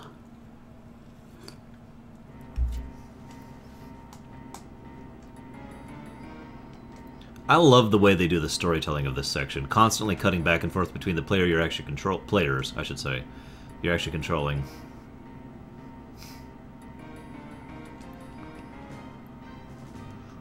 What do you mean, Cupcake? And again, I apologize for not understanding your question. What can I say? My brain, it doesn't work. You know what, just... yeah. optimize.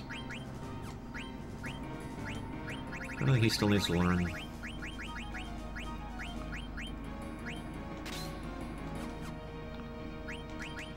Okay. I need...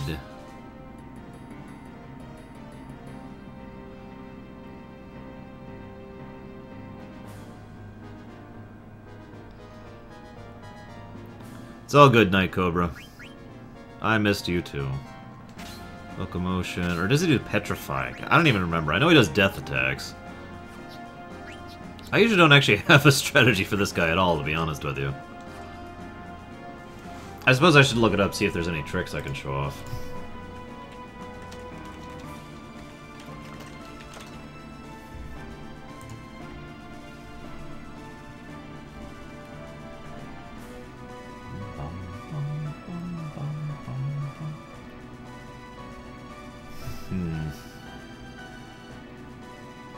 Oh yeah, I did actually want to mention that.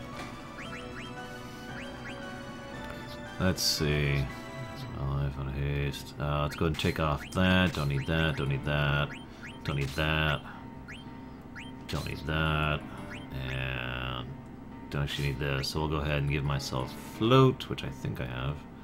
I don't. And bird killer. Seriously. Because he's in the air and therefore is qualified as a bird type character. Yeah, I know, but whatever. Okay, I don't actually need that. Don't actually need that. Don't actually need that either. Why don't they have...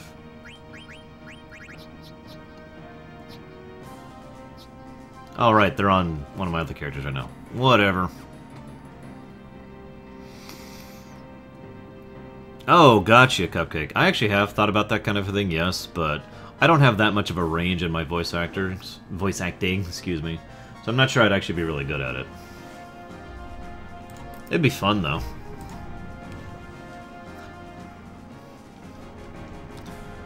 So yeah, you have to actually push the button here, or you die. I kind of like that. Kind of catches you by surprise.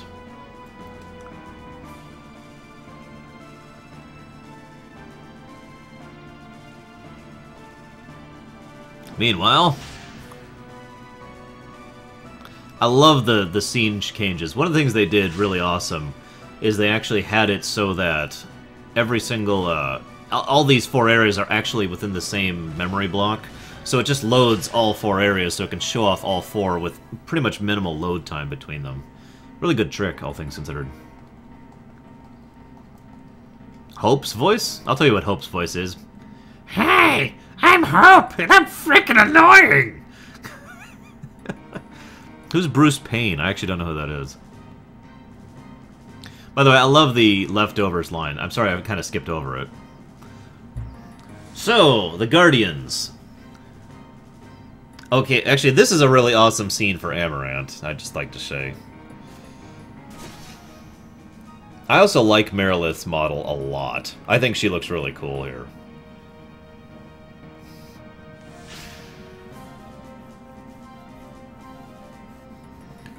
It's parallels Night Cobra, and there's no actual direct connection, but I'll talk about my theory about these guys in a moment. See, these are the Guardians of Terra, right?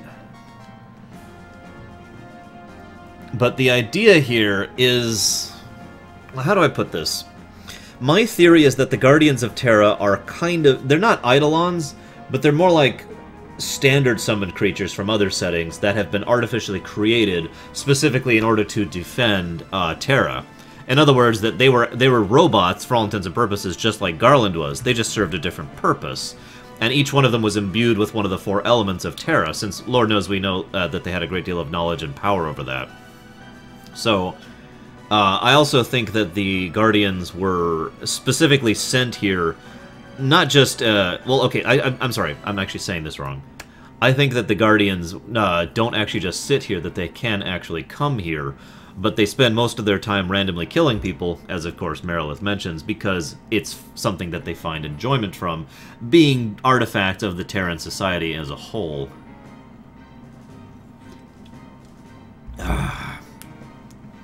And yeah, a little bit more like the Arc Fiends from FF4. Although those actually were Eidolons, but whatever. So I like this.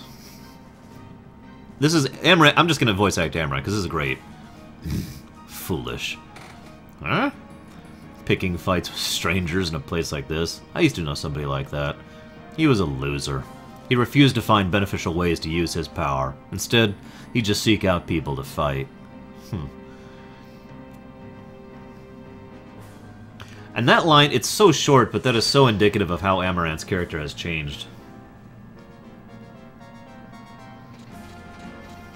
Meanwhile, there's Tiamat. He's too fast. I can't target him with my magic.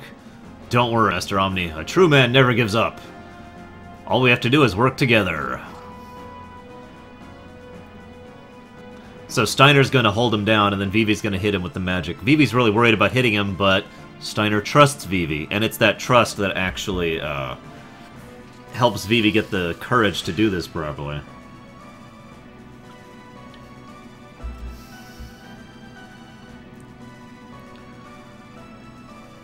By the way, I like how they specifically call them lower life forms, which again is indicative of Terra's mindset as a whole. Anybody who's seen my D&D campaign could probably hear some of that in the Scions. But anyways. Oh, he definitely was Reaper, without question.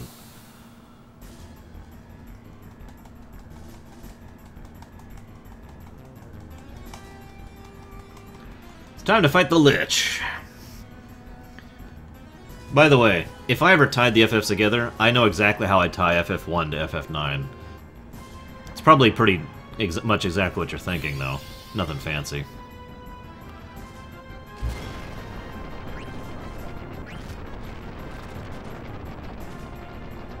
Okay, yeah, we're fine.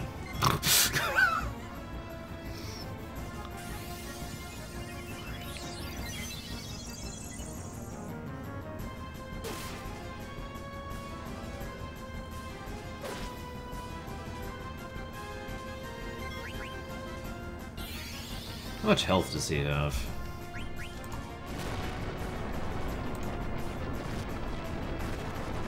Okay, so I've already done about 5.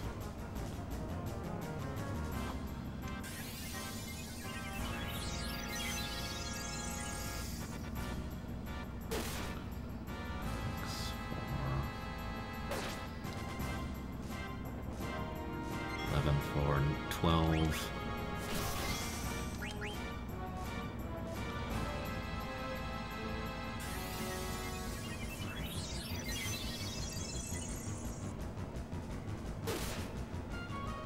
Eight,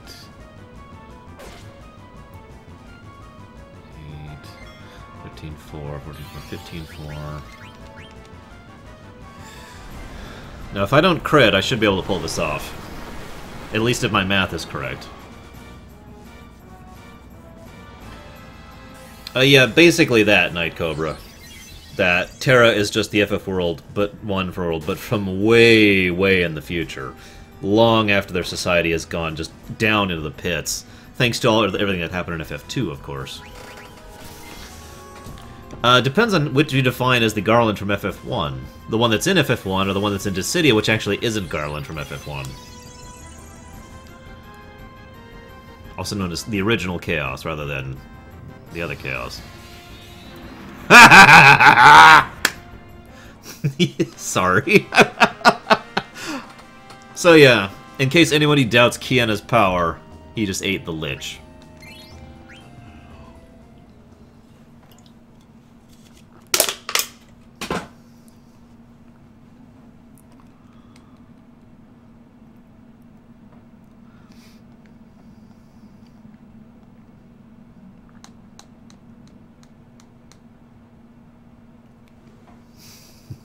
Yeah. That puts us at 324 now.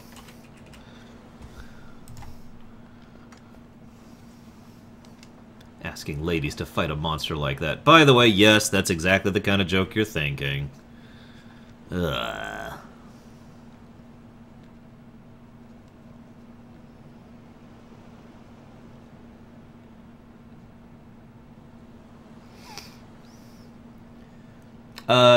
It's actually really, really complicated, Kion, so I'll try to give you a summarized version.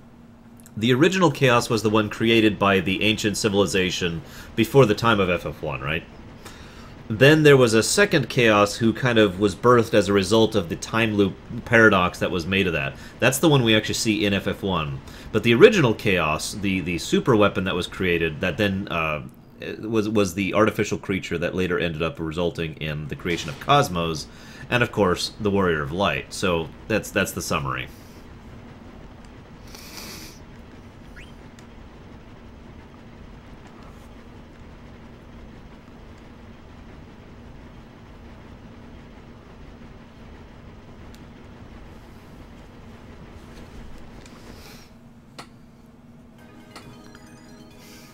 Alright. Well, let me think about this. I can either pause now and go ahead and do the big awesome event of frickin' awesome, or I could do the big frickin' event of awesome and then pause. What do you guys think? I'm gonna bring you... I'm actually gonna do a slightly different party for this area, actually.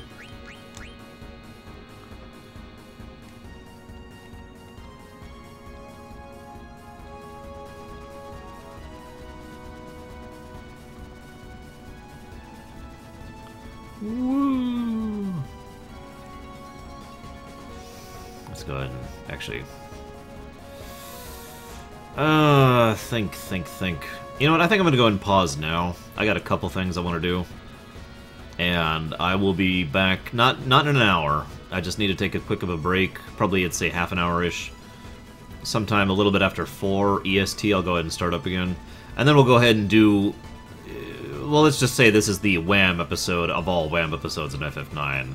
And I'll talk about that when we get there, so I'll see you in a bit, guys.